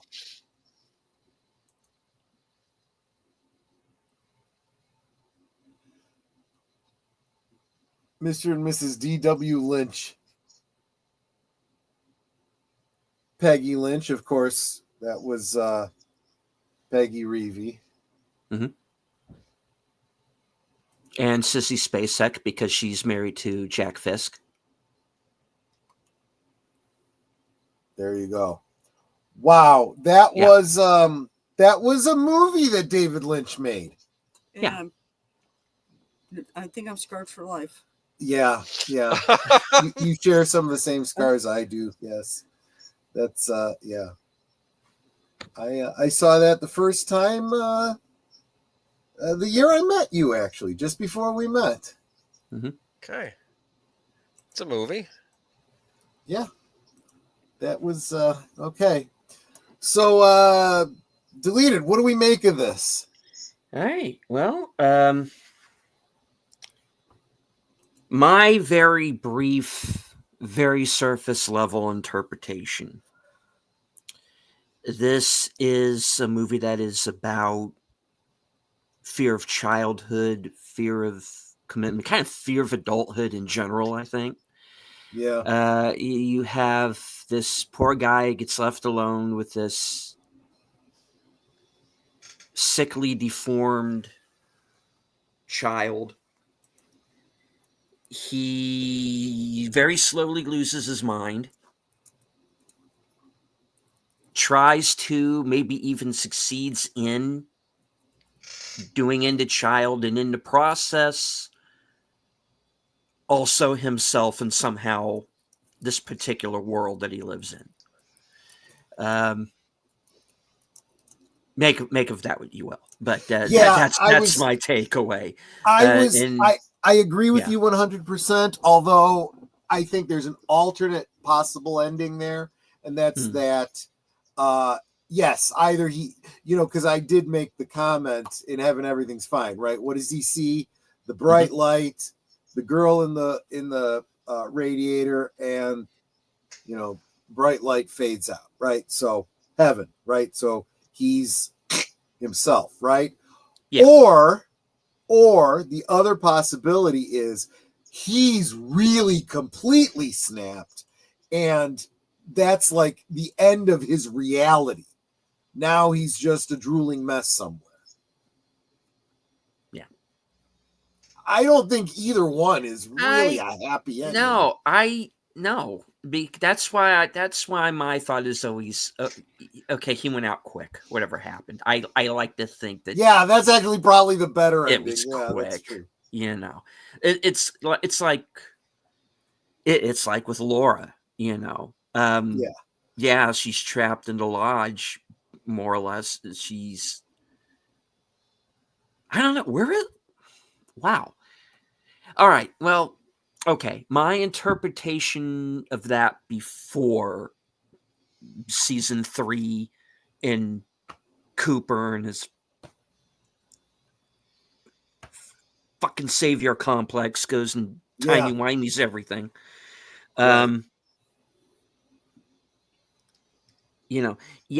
She is dead, but she is no longer and she's trapped in a lodge, but she's no longer in that life. She is not in pain anymore. And at the end, Henry's not in pain anymore either, and neither is the child. So, I mean, that's the way I look at it. It's a yeah, guys. This is a pitch black dark film. Whether you look at it as a comedy or, and there is stuff in it that is funny, I think. But the overlying message is kind of bleak. That's why I look at this as a post-apocalyptic film, because to me it does feel like. Yeah, actually, if it was post-apocalyptic, like it might even be an explanation for why the kids all the baby is right? The way it is. Yeah. Although that could just be Philadelphia industrial waste, that kind of thing. That still could be in play. I'm going to tell you exactly how weird. Look, I really do think David Lynch was a genius. Okay, I don't think I've made any implication to the contrary, but the guy was nuts. I mean, and not in a bad way, but he was flipping nuts. There was this, like I said, and you can look on YouTube. It's out there somewhere. He did an interview right around the time this was releasing, and he was walking through some of these filming locations with the guy interviewing him. And he says, "You see this here?" And the guy looks down at this puddle, and next to the puddle is a dead cat. He goes, "Oh, It looks like a dead cat." He goes, "Yes, it's a dead cat." And he goes, "Is this dead cat in your movie?" And he says, "Well, sort of. This scene right here is this puddle is in the scene, but the cat is just off camera. And then when Henry walks past here, he walks right past this dead cat, but it's just off screen. You don't see it." And the guy's like, "So was the dead cat here when you were filming and you just filmed around him?" "No, I brought it from somewhere else." So David Lynch actually brought a dead cat, put it in the scene, but filmed around it so as not to actually show it. So why did he even bother having it there?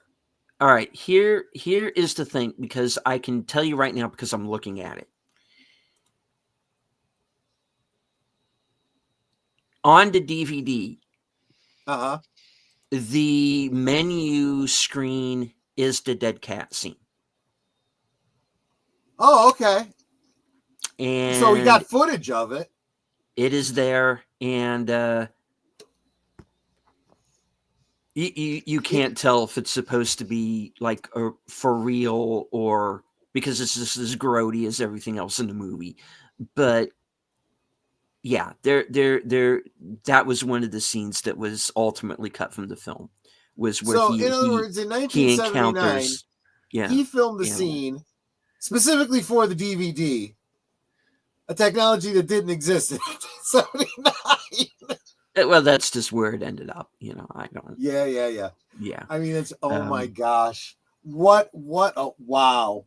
Yeah.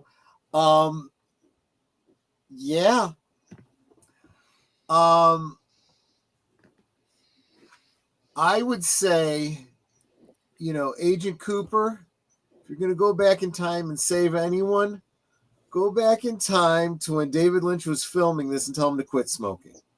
That's what you do. Yeah. That's what you do. And this isn't something that he wasn't aware of, right? It was very clear that part of the underlying story is the industrial, environmental, hellscape that is, Philadelphia, right? And it's not the only place. You go all across the Rust Belt, you find places like this. Hopefully all of that industrial area will be coming back now that people realize there is a cost to doing business overseas. Maybe bring your manufacturing back to the United States. I'm just saying. That's a side note. But but yeah, this, he had something to say about, you know, about post-industrial, you know, ruins, people left behind when businesses leave, you know, the standard, you know, age-old problem of kids hooking up and ending up with consequences they hadn't anticipated. It's just a shame, though. Yeah, It's the children that suffer. yeah, no, that's absolutely true. But you know, then again, there was a time when people were taught, you know, hey, you know what? Maybe keep your schmeckle in your pants until you're married, and then you're ready to actually, you know. And then you're ready to have the weird monster child. Or maybe you don't end up having the monster child. Maybe you have a good, healthy baby because you had a good, healthy relationship. Yeah. Maybe. I don't think anyone in this movie had a good, healthy relationship with anybody. Look, if I've learned anything from horror movies, it's that if you have premarital sex, there are bad consequences. Yeah, like that stoner guy in Friday the 13th Part 7. He got killed. Oh yeah. Well, basically all of them did, right? Well, except the one that didn't have sex. Well, the two that didn't have sex, because we didn't see her boyfriend having sex, right? Anyway, that's a side note. But and yeah, and as far as the Laura thing is concerned, my take on it was that she's very much like the blonde character in Prince of Darkness, right? Sacrifices herself to keep the evil entity from coming into our world, right? However, based on imagery that you see in Fire Walk with Me, it is implied that the intended goal, the intended expectation is that she dies and then literally goes to heaven. I mean, we're talking angels and the whole bit, right? The whole picture on the wall thing and the angel imagery and all of that stuff, right?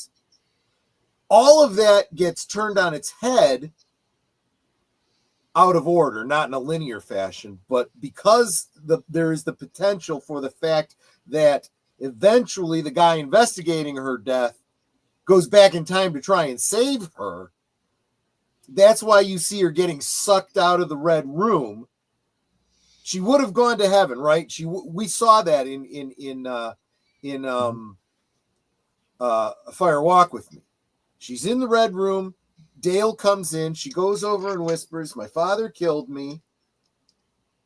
She looks up. She sees the angel. She smiles. She goes to heaven. 30 years later, however,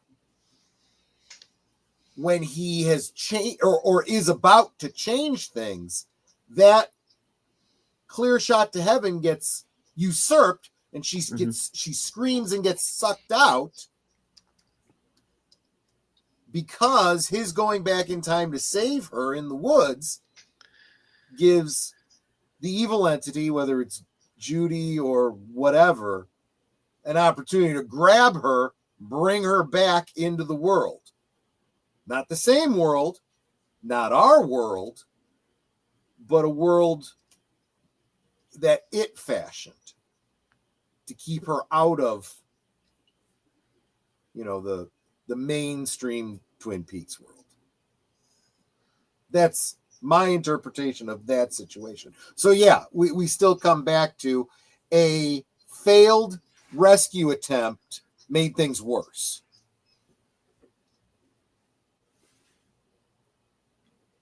Yeah.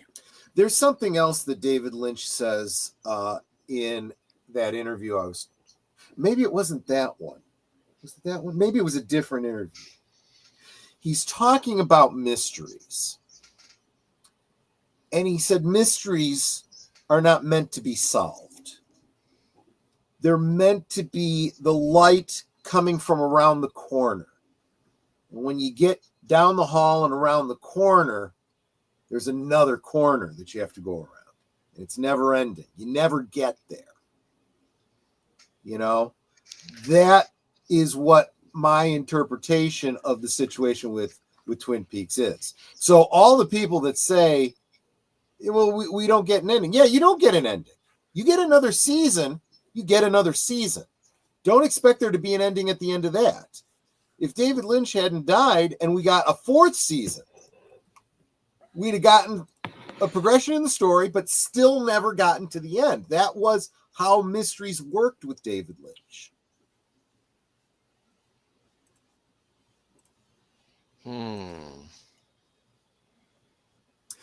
Geek Flag is referencing Buffy the Vampire Slayer, Once More with Feeling. They pulled me out of heaven, yeah.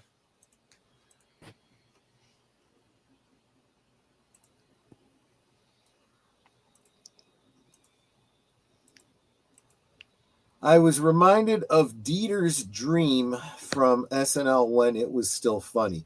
I don't know what that reference is, the Dieter's Dream. Although I just recently saw a sketch someone shared from a recent SNL episode that I actually found very funny, that almost implies that maybe they've turned a corner and are going to start getting funny again. It was three couples, and one of them is a gay couple, and they have a baby, and the two hetero couples are asking, where did you get that baby? Well, it's our baby. Yes, but how did the baby come about? You're not allowed to ask us that. and you kind of see where the shtick goes. Everything they say is offensive to them and blah, blah, blah, blah, blah. But it's very clear that they're also getting at, you didn't have a baby yesterday. And you never told us you were planning to get a baby. And yesterday you said you were going to so-and-so's such and such party and you got completely wasted. How do you have a baby today? You know, and again, they get all offended and they're like, did you steal that baby? Well, I guess you could say she stole us. And the other two couples look at each other and they go, so is that a yes? You know? Yeah, it's but what we meant, and so one of them says, so what we meant was, who is the mother? And the one goes, well, I think I'm more sensitive. And the other one's like, yeah, but I have bigger mood swings. So maybe we're both the mother. No, that's not what we mean. Who is the mother? You're not allowed to ask that's that. actually kind of a funny thing. And it's the kind of thing that you wouldn't think that modern SNL would even. Oh, okay. Curtis Selby dropped a link to Dieter's Dream. We could take a look at that separately on your own, because we can't bring that up on YouTube, which is why he dropped the link, I suppose. But yeah, it's I notice we're talking around the topic at hand. We're talking around Eraserhead. But I think what's the important takeaways, at least in my opinion, whether or not we understand it, we definitely saw some recurring tropes. We see the electricity, the black and white motifs, the, weirdo, oversized head, underdeveloped body, thing, which again, like I said, we see it in the Guild Steersman. We get a little bit of implication of it from the Elephant Man. We see it in the Judy thing that spits out all of the bits and bobs, literally. One of them being Bob, but it looks like the stuff that was coming out of the bed and thrown against the wall and falling from the ceiling onto the stage, that, kind of stuff. So, I mean, it doesn't it's all connected somehow. We don't know what it means or how it's connected, but it's all related somehow.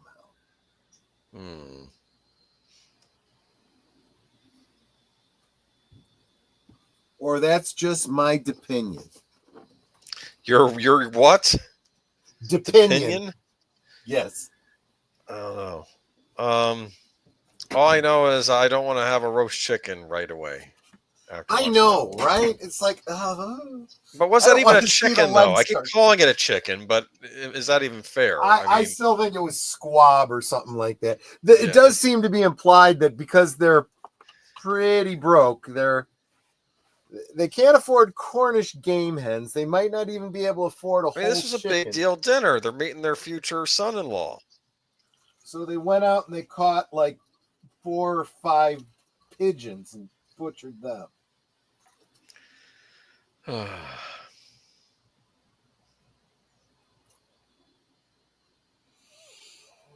I don't know. It's weird. There is just no getting around that, right? It's just weird. Mm-hmm. Okay. But look, you can't shy away from it. It is what it is. It's David Lynch. We have to embrace it and do the best that we can. I don't think any of it is meant to be interpreted very literally. No. I think it is, to borrow a phrase, I do think it is meant to be a mood piece. Yeah, it's a mood piece. It's an art film. Yeah. You know, it's moving. It's a moving painting. It's a moving sculpture. It's what it is in the end. You know, but you are seeing things that will become part of his films in the future. You do have the whole industrial tone to it. You do have the dream logic. The whole thing where you are having to take your own interpretation. Do I claim to understand everything in this? No. Do I have my own interpretation of it? Yes. Can I recommend this movie to everybody? No,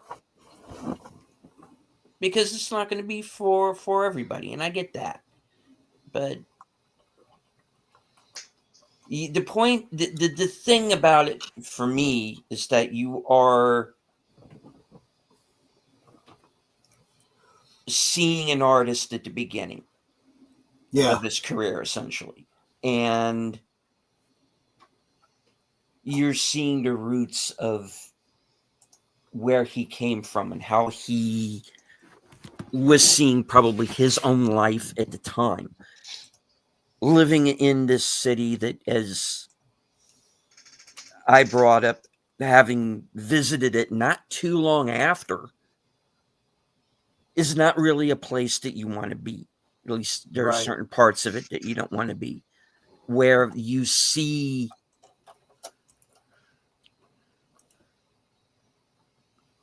a lot of things that are artificial.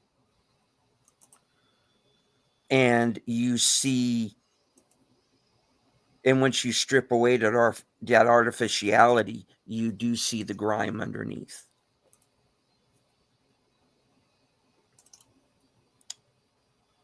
So I understand the movie on that basis.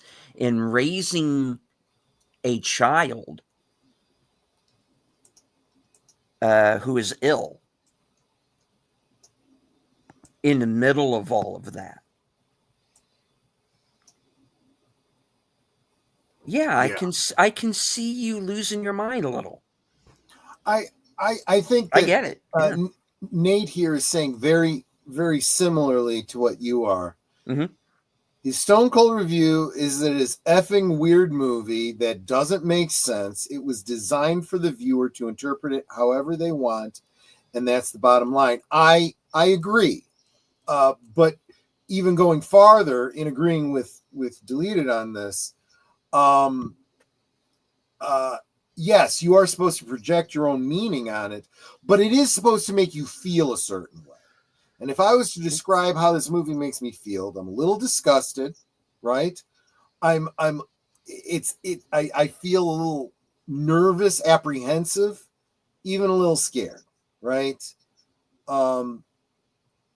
Definitely creeps you out in the way that I would even say like some elements of Skinamarink, you know, just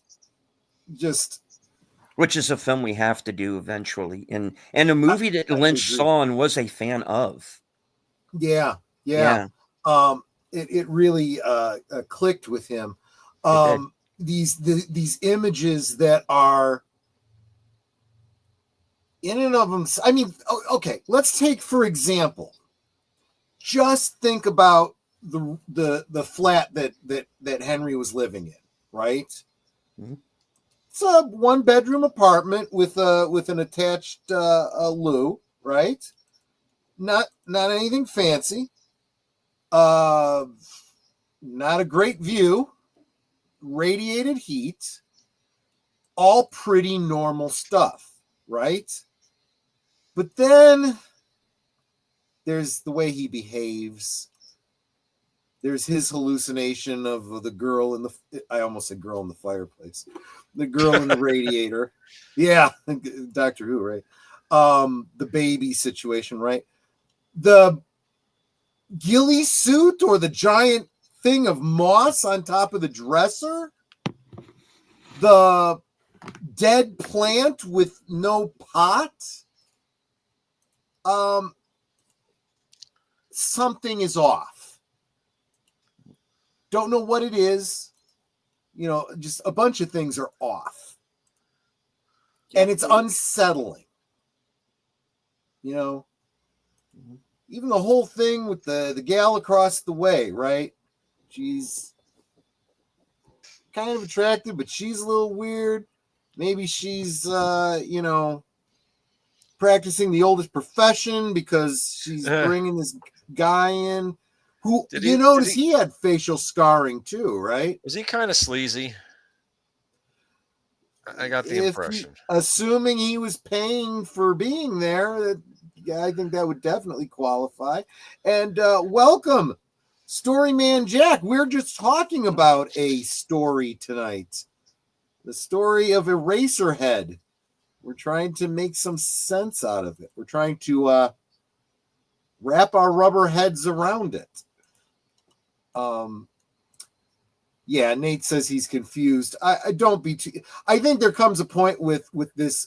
How did I say it? I said it was like German impressionism. Don't take it literally, right? I mean, you watch, for example, Universal Monsters, Frankenstein, right? And then you have all these Dutch angles, and you've got these weird archways that, if you're an engineer, you're freaking out because no one would make a building like that. Don't think too much about it. It's trying to set a mood, not show you a literal, representation of architecture. Well, I think that's the same thing you have to get out of this. It's trying to set a mood, a feeling, and whatever narrative you can glean from it, you can build it up in your own mind, Storyman Jack says, I am up finishing editing my little novella. Just wanted to let you know I'm lurking. Thank you so much. When you're ready to launch, make sure you reach out to Netter. Maybe she could have you on Thursday Things to talk about. Yep, absolutely. We're already kind of chatting on X. Oh, good. Okay. Then I'll stay out of it. But you stay out of it. I'll stay out of it. Yes, I'm sorry. But yeah, I mean that's my takeaway. And yes, I think that unlike, I'm trying to remember what movie it was. There was a movie that was very disturbing that David Lynch did, and he said that it was his opinion that it was a happy ending, even though it just didn't seem that way. Blue Velvet? Was it Blue Velvet? Maybe. But this one, I don't think he intended you to walk away from it saying this is a happy ending. This is this is the best ending you're going to get from a horror movie. I think is what the basic thought is. So, in the end, he is in heaven, or his interpretation of it, much in the same way, like I said, that Laura is at the end of Fire Walk with Me. I mean, I think they're in more or less the same plane of existence at that point. there you go. But that's, again, A tragic happy ending, Jack says? Yeah. the tragic I think happy so. ending. Yeah. Yeah, I think so. I think that's a great way to interpret it. Yeah, exactly. But he's out of this misery and in detritus that he finds himself in. And and the more that I look into this and the more that I think about it, and looking back at the way, again, that Lynch saw Philadelphia when he lived there, uh in real life, seeing what he was seeing in, dealing with his daughter being ill at the time. And yeah, I mean, I can see, I think this movie was his way, or at least writing this movie anyway, was his way of maybe working through that, so he does not do what Henry does at the end. right. Exactly. I will figuratively kill the crying child, um you know and maybe destroy the planet. I also get the impression Um, that yeah, David had more of a support he's network. he's working some stuff out in this, clearly. But Yeah. yeah, and in the end, yeah, probably having that support system, having the people in his life that he had, because the wife didn't walk out on him, not at that point anyway. Right. He has Jack Fisk and Sissy Spacek, and he has John Wentworth. Henry does not have that. There is He nobody. sure doesn't. Nobody He comes doesn't seem to have anyone, does he? He doesn't have anybody.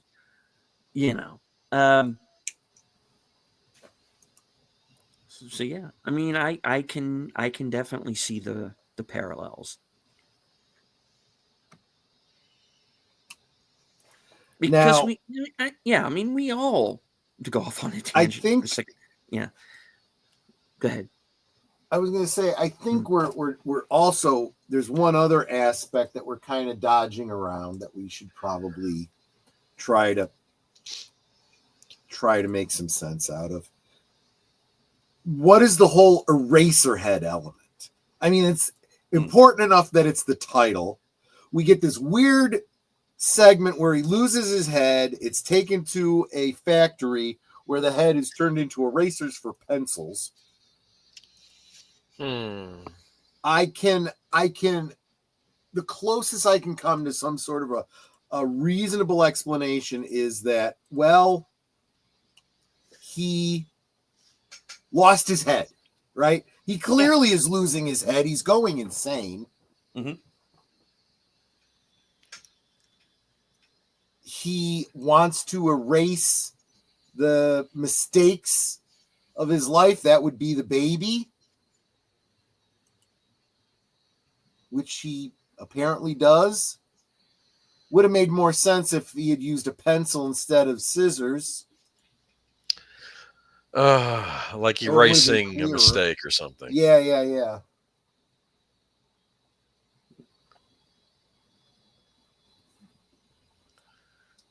I don't know. That's about as close as I can get us. That makes sense. Yeah.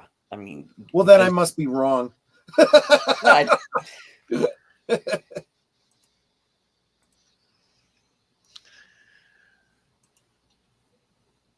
There were no bunnies in this movie.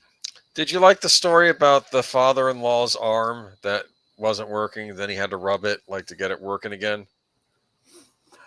I've actually heard people that had situations like that. So, I mean, yeah, I know people that do that. They talk about an injury or, some physical ailment they've overcome. Like the doc said, that you never be able to use the arm again. But here's something else. Another element there, right? He's talking about how he lost feeling in it. At first he couldn't use it, and then he lost feeling in it, but now he can move it. Yeah. That is what I would call a runaway metaphor. Yeah, all of his metaphors are kind of runaway. His narratives are runaway. But we also get the people with the shaking arm in season 2 of Twin Peaks and losing feeling in their arms. Again, a recurring motif. All right.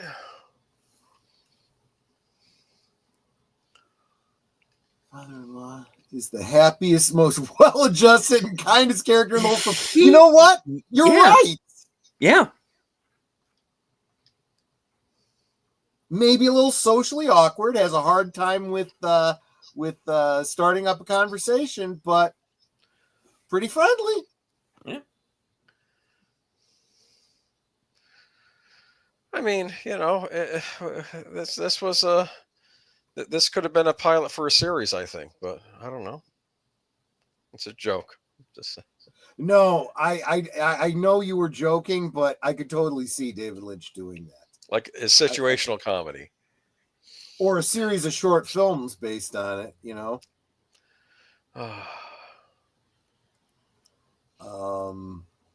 Did you feel bad for the Did you feel bad for the baby? I mean, oh, absolutely. Yeah.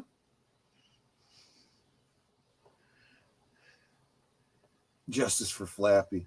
Well, do you think this was Flappy's first role too? Maybe he was the bleeding chicken.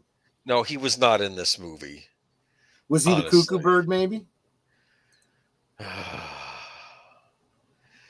During this time, I think he was having early work. He was on Chips, I think. California Highway Patrol. Yeah. He's the stunt bird on that. This is before he made it big. Don't be poiling in with this because for starters, the only birds in this were those things they ate at dinner. Yeah, that's what I'm talking about. Yeah. What was that? Why was it bleeding? It wasn't well cooked, I guess. Did he not take the guts out? You're supposed to remove the guts, the organs. Right. That you put them in there, but you're supposed to remove the bag. Yeah, I guess so. Yeah. It's fine. So I guess then the question is, where do we go from here? So next week, I think of Buffy when you do that. Where do we go from here? We could. I mean, the logical next step would be like Industrial Symphony #1 or whatever it's called. Thematically, it seems to follow, right? Yes. Yeah. However, there's one problem with that. I almost feel like you can't do Industrial Symphony #1 before you've done Wild at Heart. Oh. Are they as weird as this? Because I don't want to watch anything You've like seen this Wild before. at Heart. It is, no, I don't think Wild at Heart is not as weird as this, as I recall. Oh no. Nicolas Cage and Laura Dern. Yes. And a lot of Wizard of Oz imagery. That might be good because of how popular a certain other Oz type movie is right now. Oh yeah, exactly. But Industrial Symphony #1, you could say it's weird, but it's really just a concert movie. It's mostly just music with just a couple of little interludes. You get Nicolas Cage, you get Laura Dern, you get Julie Cruz, Mikey Anderson reprising his role as Little Man from Another Place. Was the Giant in it? I can't remember. No. Okay. You do get the deer creature, but it's obviously someone on stilts. So, yeah, some kind of a Wendigo type of analog or something. Yeah.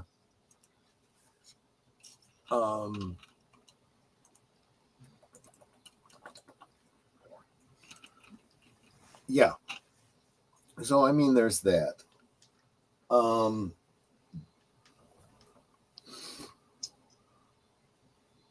me think. Oh, and I'm still keeping this on the docket because Agent Boomer brought it up just the other day. Still want to consider maybe talking about, maybe this is too big a departure, though. We still have a lot of Lynch stuff to go over. But we do need to think about the things that are closely tangentially related. So things that were inspired by Twin Peaks that have some connective tissue, like, for example, X-Files. For example, Lost. I'm not saying that we watch all of Lost or X-Files. I'm saying that we just, What? just Talk kind of about talk it? about them. Yeah, exactly. If you want to do X-Files, what I would do is, and I don't. If Don't you Steven's dare already- start with the first episode and play them all the way through. No, I was going to say I would just discuss the first 3 episodes because I just would explain okay. the impact of those first 3. Sure, That's all I would talk okay. about. I wouldn't talk about the whole series. For starters, there's a lot of weeds in that series that I don't really want to get bogged down with. I think just talking about the first 3 episodes, but I could always lead that one week, maybe not next week, but maybe the week after or something. Like I could maybe set something up. We'll see. I've It's heard or whenever you people, want to do it. You can wait a while before we do that. Whatever. JPRPH once says Northern Exposure. I've heard a number of people mention that. There's a reference to the log lady on the show. The one guy has a weird dream, and then he sees the log lady in his dream. Was it played by Catherine Coulson?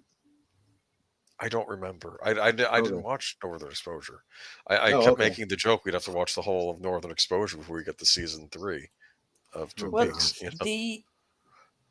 The episode of Northern Exposure that always stuck in my mind was the one about the actual founding of the town. That was the story of the actual Sicily that the town was named after. Even though that episode borrows very, very heavily from Fried Green Tomatoes, I still thought it was a pretty good episode. The episode where, spoiler alert, Grant Goodeve meets his demise, how that takes place, that's both kind of darkly funny and kind of fucked up at the same time. But there's that, and the episode where I think the series itself should have ended, which was the last episode with Rob Morrow. But those are like the 3 episodes of that stick in my mind. That and the pilot, and a couple of the other ones along the way. The one where Chris meets his brother is a pretty fun one. Wow, that's all starting to come back to me now. Yeah, it had some good. It had some good episodes, man, for any show. I always think of Northern Exposure as very much its own thing, but I don't know how much inspiration Twin Peaks was for it, if any. But it is again a show that's about this very quirky town, seen through the eyes of this guy coming in from the outside, who kind of brings his own baggage in with it. So yeah, I can kind of see where they relate, but they go off in very different directions. I always saw Northern Exposure as more of a comedy anyway. Mm-hmm.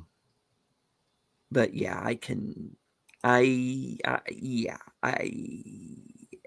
see where it relates, though. Well, I really brought that down. Thanks. Okay. Sorry.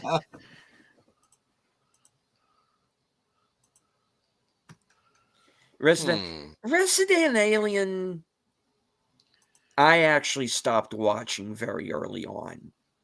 because of something that happened in an early episode, and I'm like, oh, they snuck one of these in on me. Yeah, click.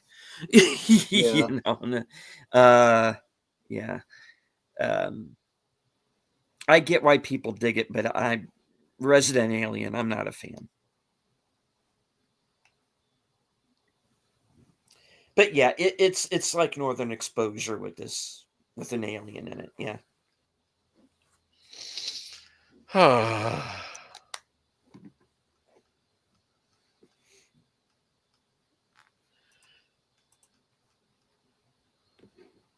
Aliens.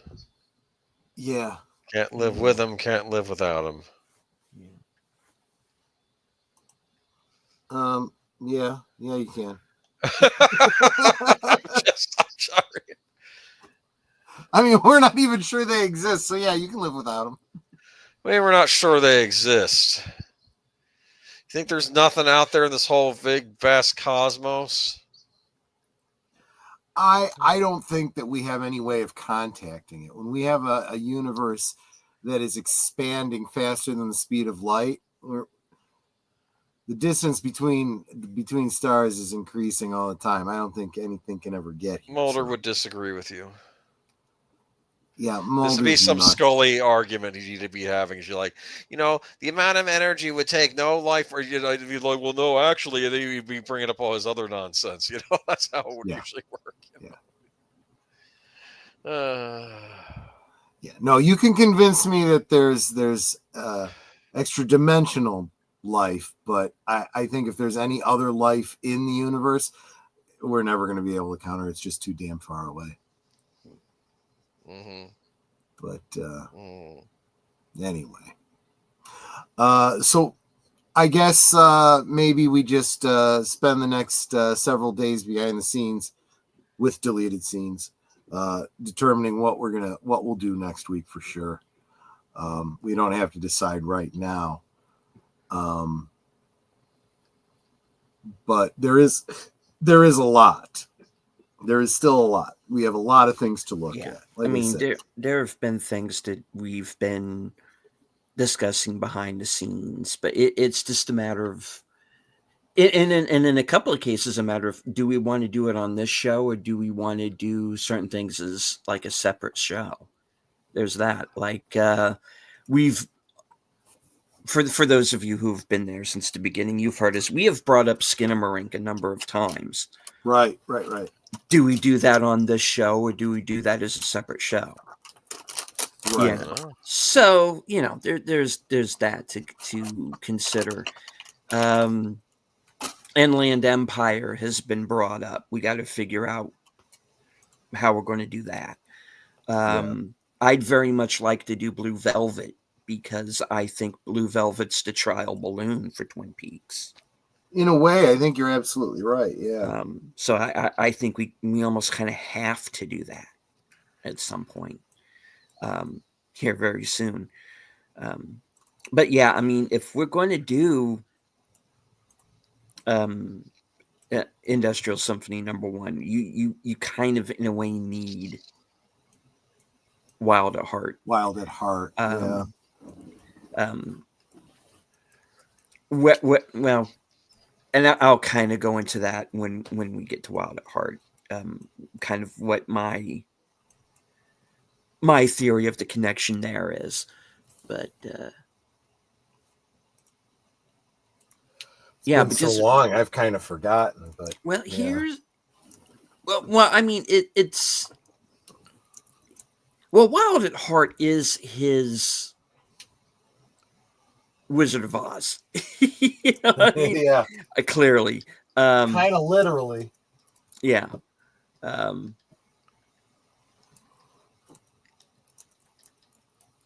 Yeah, only instead of the wizard, you get crazy Willem Dafoe there. I'm kind of a wizard myself. Yeah. He's all right, that William Dafoe. Are you sure? I'm not sure that he's sure.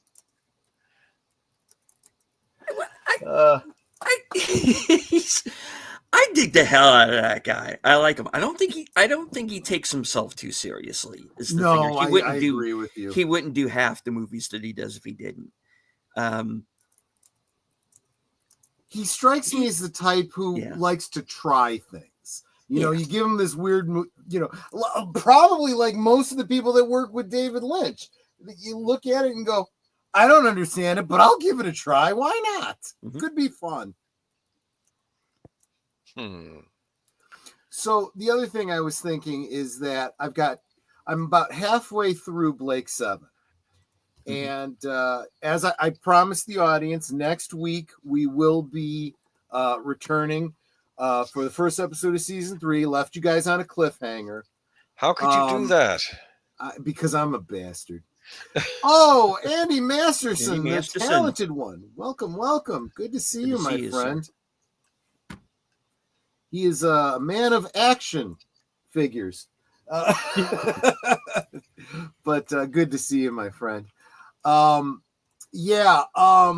what I was thinking is, hell, that's still months worth of viewership. But after that, if we want to expand this time slot, we absolutely could. I think there's 13 episodes a season, so at the end of season 3, we're going to have another cliffhanger ending. So, definitely could squeeze one in there. I don't know. We'll have to think about how we want to do these. I know things like Inland Empire is a bit longer. That almost has to be broken up into 2. Mulholland Drive is a full feature-length film that should not be broken up. Heck, the DVD doesn't even have chapter breaks in it. No. And then there's also Lost Highway. Highway too. You've been wanting to do Lost Highway. That's my big Lynch thing is Lost Highway. That's my Lynch thing. Yeah, that's the one. Yeah. That's the one I want to hear your opinion on, because Lost Highway is the one I'm not sure I get. Okay.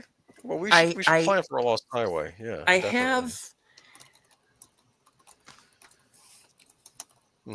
a theory, but I'm not 100% sure it tracks. So I really want to hear what you have to say on that one. All right. Might be fun. Yeah.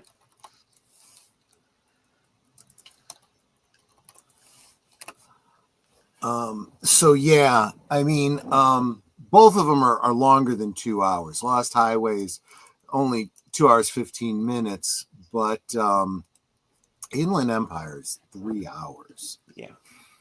So we got to think about what we're doing and how.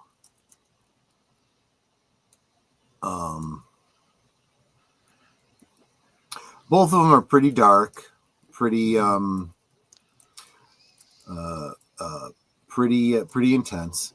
Well, I have an idea. Jazz Odyssey.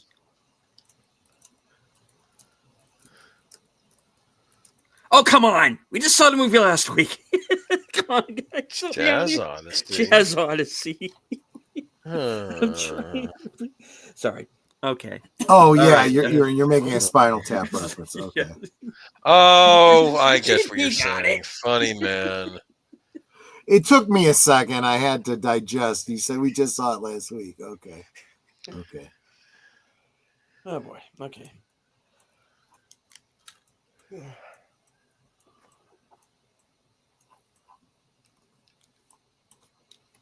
I'm alone, aren't I? Well, aren't we all to some degree? So, Industrial Symphony #1 is only 50 minutes long. Yeah. That might be a good one for next week. I don't know. Think about it. It just depends on whether or not you're hung up on we'd have to do Wild at Heart first. Okay. Well, we could do Wild at Heart. I like Wild at Heart.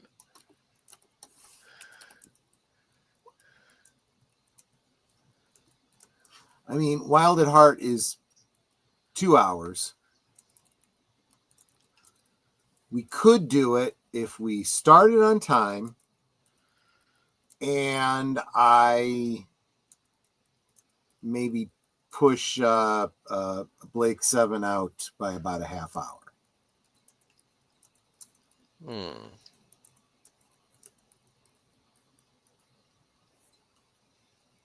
Anyway, just a thought. We don't have to decide tonight. It's a thought. Yeah, we don't have to decide tonight. And yeah, we'll just let everybody know, folks. You'll just have to wait. But we will let y'all know that we've got plenty that we intend to do. And but I did want to mention that I did the presentation from last week is up on Rumble. I'm going to go ahead and drop the link for you guys. Where is it? Here it is. I guess I got to actually go to it. Share. Copy link. Here we go.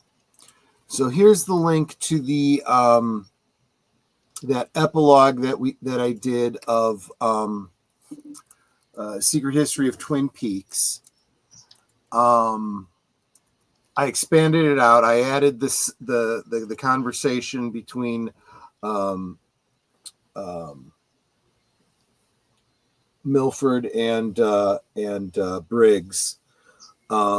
The chapter on Dale Cooper and basically what ends up happening to Garland and the whole situation with basically the whole listening outpost and its whole backstory and where it ends.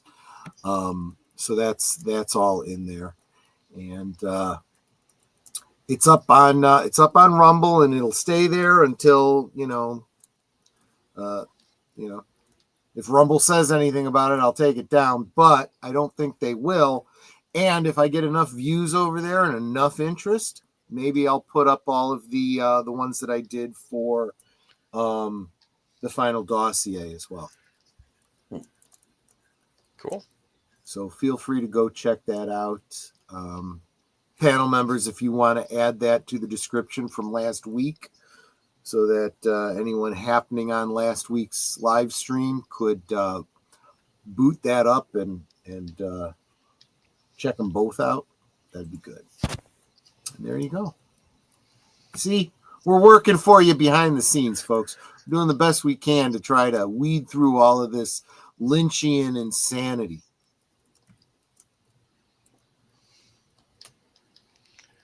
Lynchian insanity.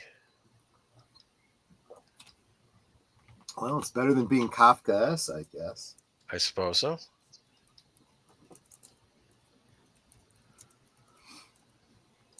But that's all I got. My head hurts a little bit. I'm going to have nightmares from that. We're going to get in bed and I'm going to go, move over. Glad you are alive. Yeah, exactly. So yeah. All right. Well, let's go once around the horn. Ladies first. Nutter, Yep. what do you have coming up? Well, let's see. Normally there would be Blake 7 after this, but Yeah, this is not not a tonight. Blake 7 night. Yeah. So my next night will be Thursday. We're over on Netter's Network Thursday things. My special guest will be Tom Conkle and possibly Lucinda Bruce. I'm trying to find out if she's actually going to be there or not. Where we get an update on Island in the Stars, and we have some exciting news. Yeah. Indeed. Let's see then. Yeah. Then Friday, I'm co-hosting on Last Call. Saturday, I'm co-hosting on Big L stream for or watching. Films with Friends, Incredible Shrinking Man. Okay, Incredible Shrinking Man. Yeah. And that's it until next week. Yep.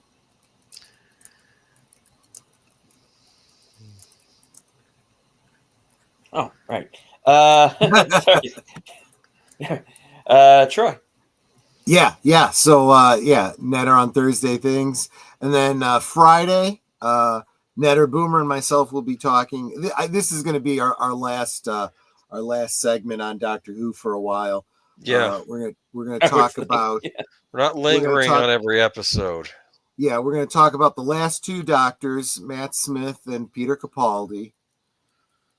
There is no Doctor Who after that, so that's what we'll be talking about. You got a strong opinion about that, huh? Yes, I do. Then I'll be there for the. I'll sneak in through the back door to watch the Incredible Shrinking Man on Saturday. Sunday, we've already got almost a full docket of articles for Geeky Geezers. Wait a minute, I have to back up. Saturday at 2 Central, 3 Eastern, I will be on Real Wade Nation Gaming Clips Rumble channel, which will exclusively be carrying our watch through of Tron and Tron Legacy. So that's starting at 2 Central, 3 Eastern. We'll be done well in time for Films with Friends, so no big worry there. And starting Monday, I am planning a 1 hour live stream at lunchtime. I'm calling it Last Call with Liquid Lunch with Last Call, and it'll be a topic based thing. Probably the items that don't make it into Geeky Geezers, but if you guys are able to at about lunchtime on Monday through Friday, hopefully you can join me. That's it. Not a lot. Alrighty. All right. Boomer.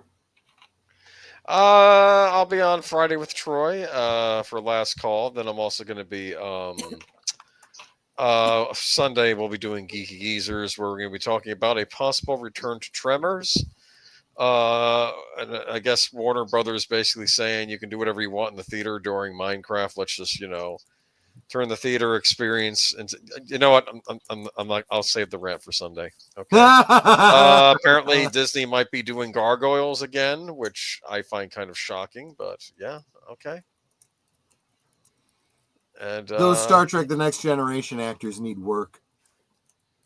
Yeah, but they're not going to be in it. They're not going to get Jonathan Frakes to play David Xanatos. He's too old now. He's going to be CG anyway. What's the difference? For the love of Mike. They say live action, but live action doesn't mean live action these days.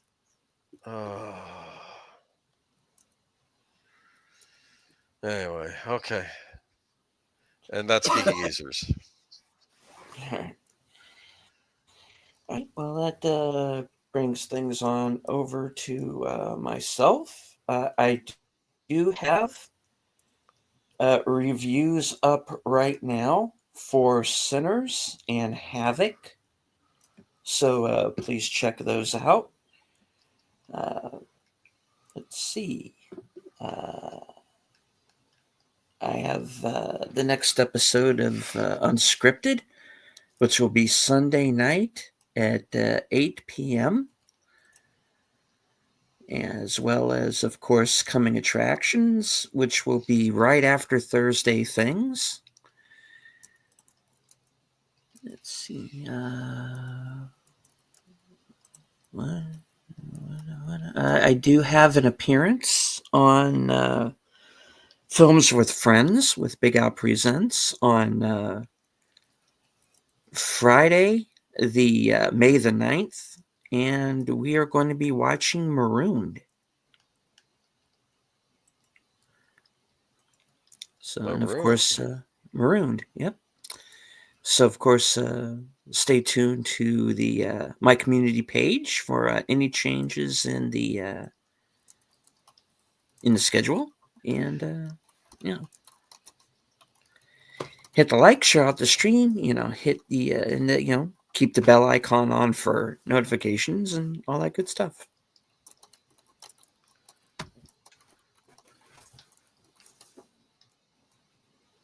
All right. Any last words before we wrap it up? No. Thirsty.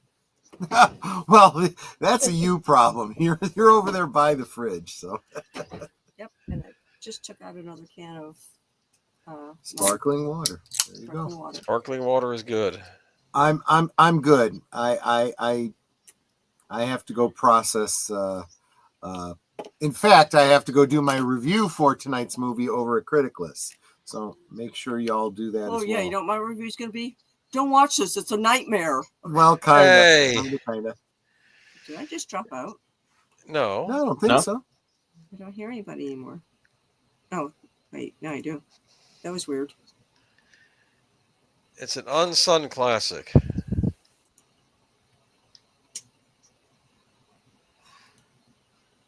Maybe. Okay. Yes. Yeah. Yes, Wade, that's exactly right. Waiting on my disability benefits. Hello from Houston, Texas. Well, welcome. Welcome. So good to see you. We are kind of just wrapping up here. So sorry if you missed the show. You might want to rewind. We watched David Lynch's Eraserhead, and we did our very best to analyze it as we were watching it. So, let us know what you think. But there you go. All right. Yeah, I'm really done. Welcome. All right. Netter, would you like to take us out with your closing?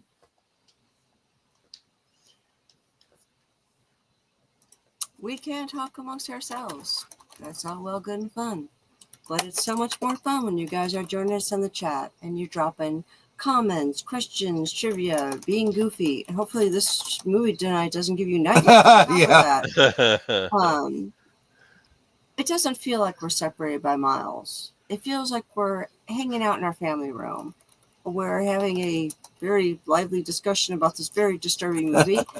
And hopefully having a great time. Yeah, I'm definitely gonna have nightmares. But it wouldn't be the same without y'all being here. So thank you for being here. Thank you for encouraging all of us with your presence, because we love seeing you here. We love seeing you in the chats and the many, many ways that you support us is, I can't even find the right words for it. You guys are Osmo. So thank you for being here, and thank you for being a part of our family. And until next time, good night and God bless. All right. And as I always say at the end of every show, thank you all once again for joining us. We had more than 30 people watching throughout the show, so thank you for taking the time out.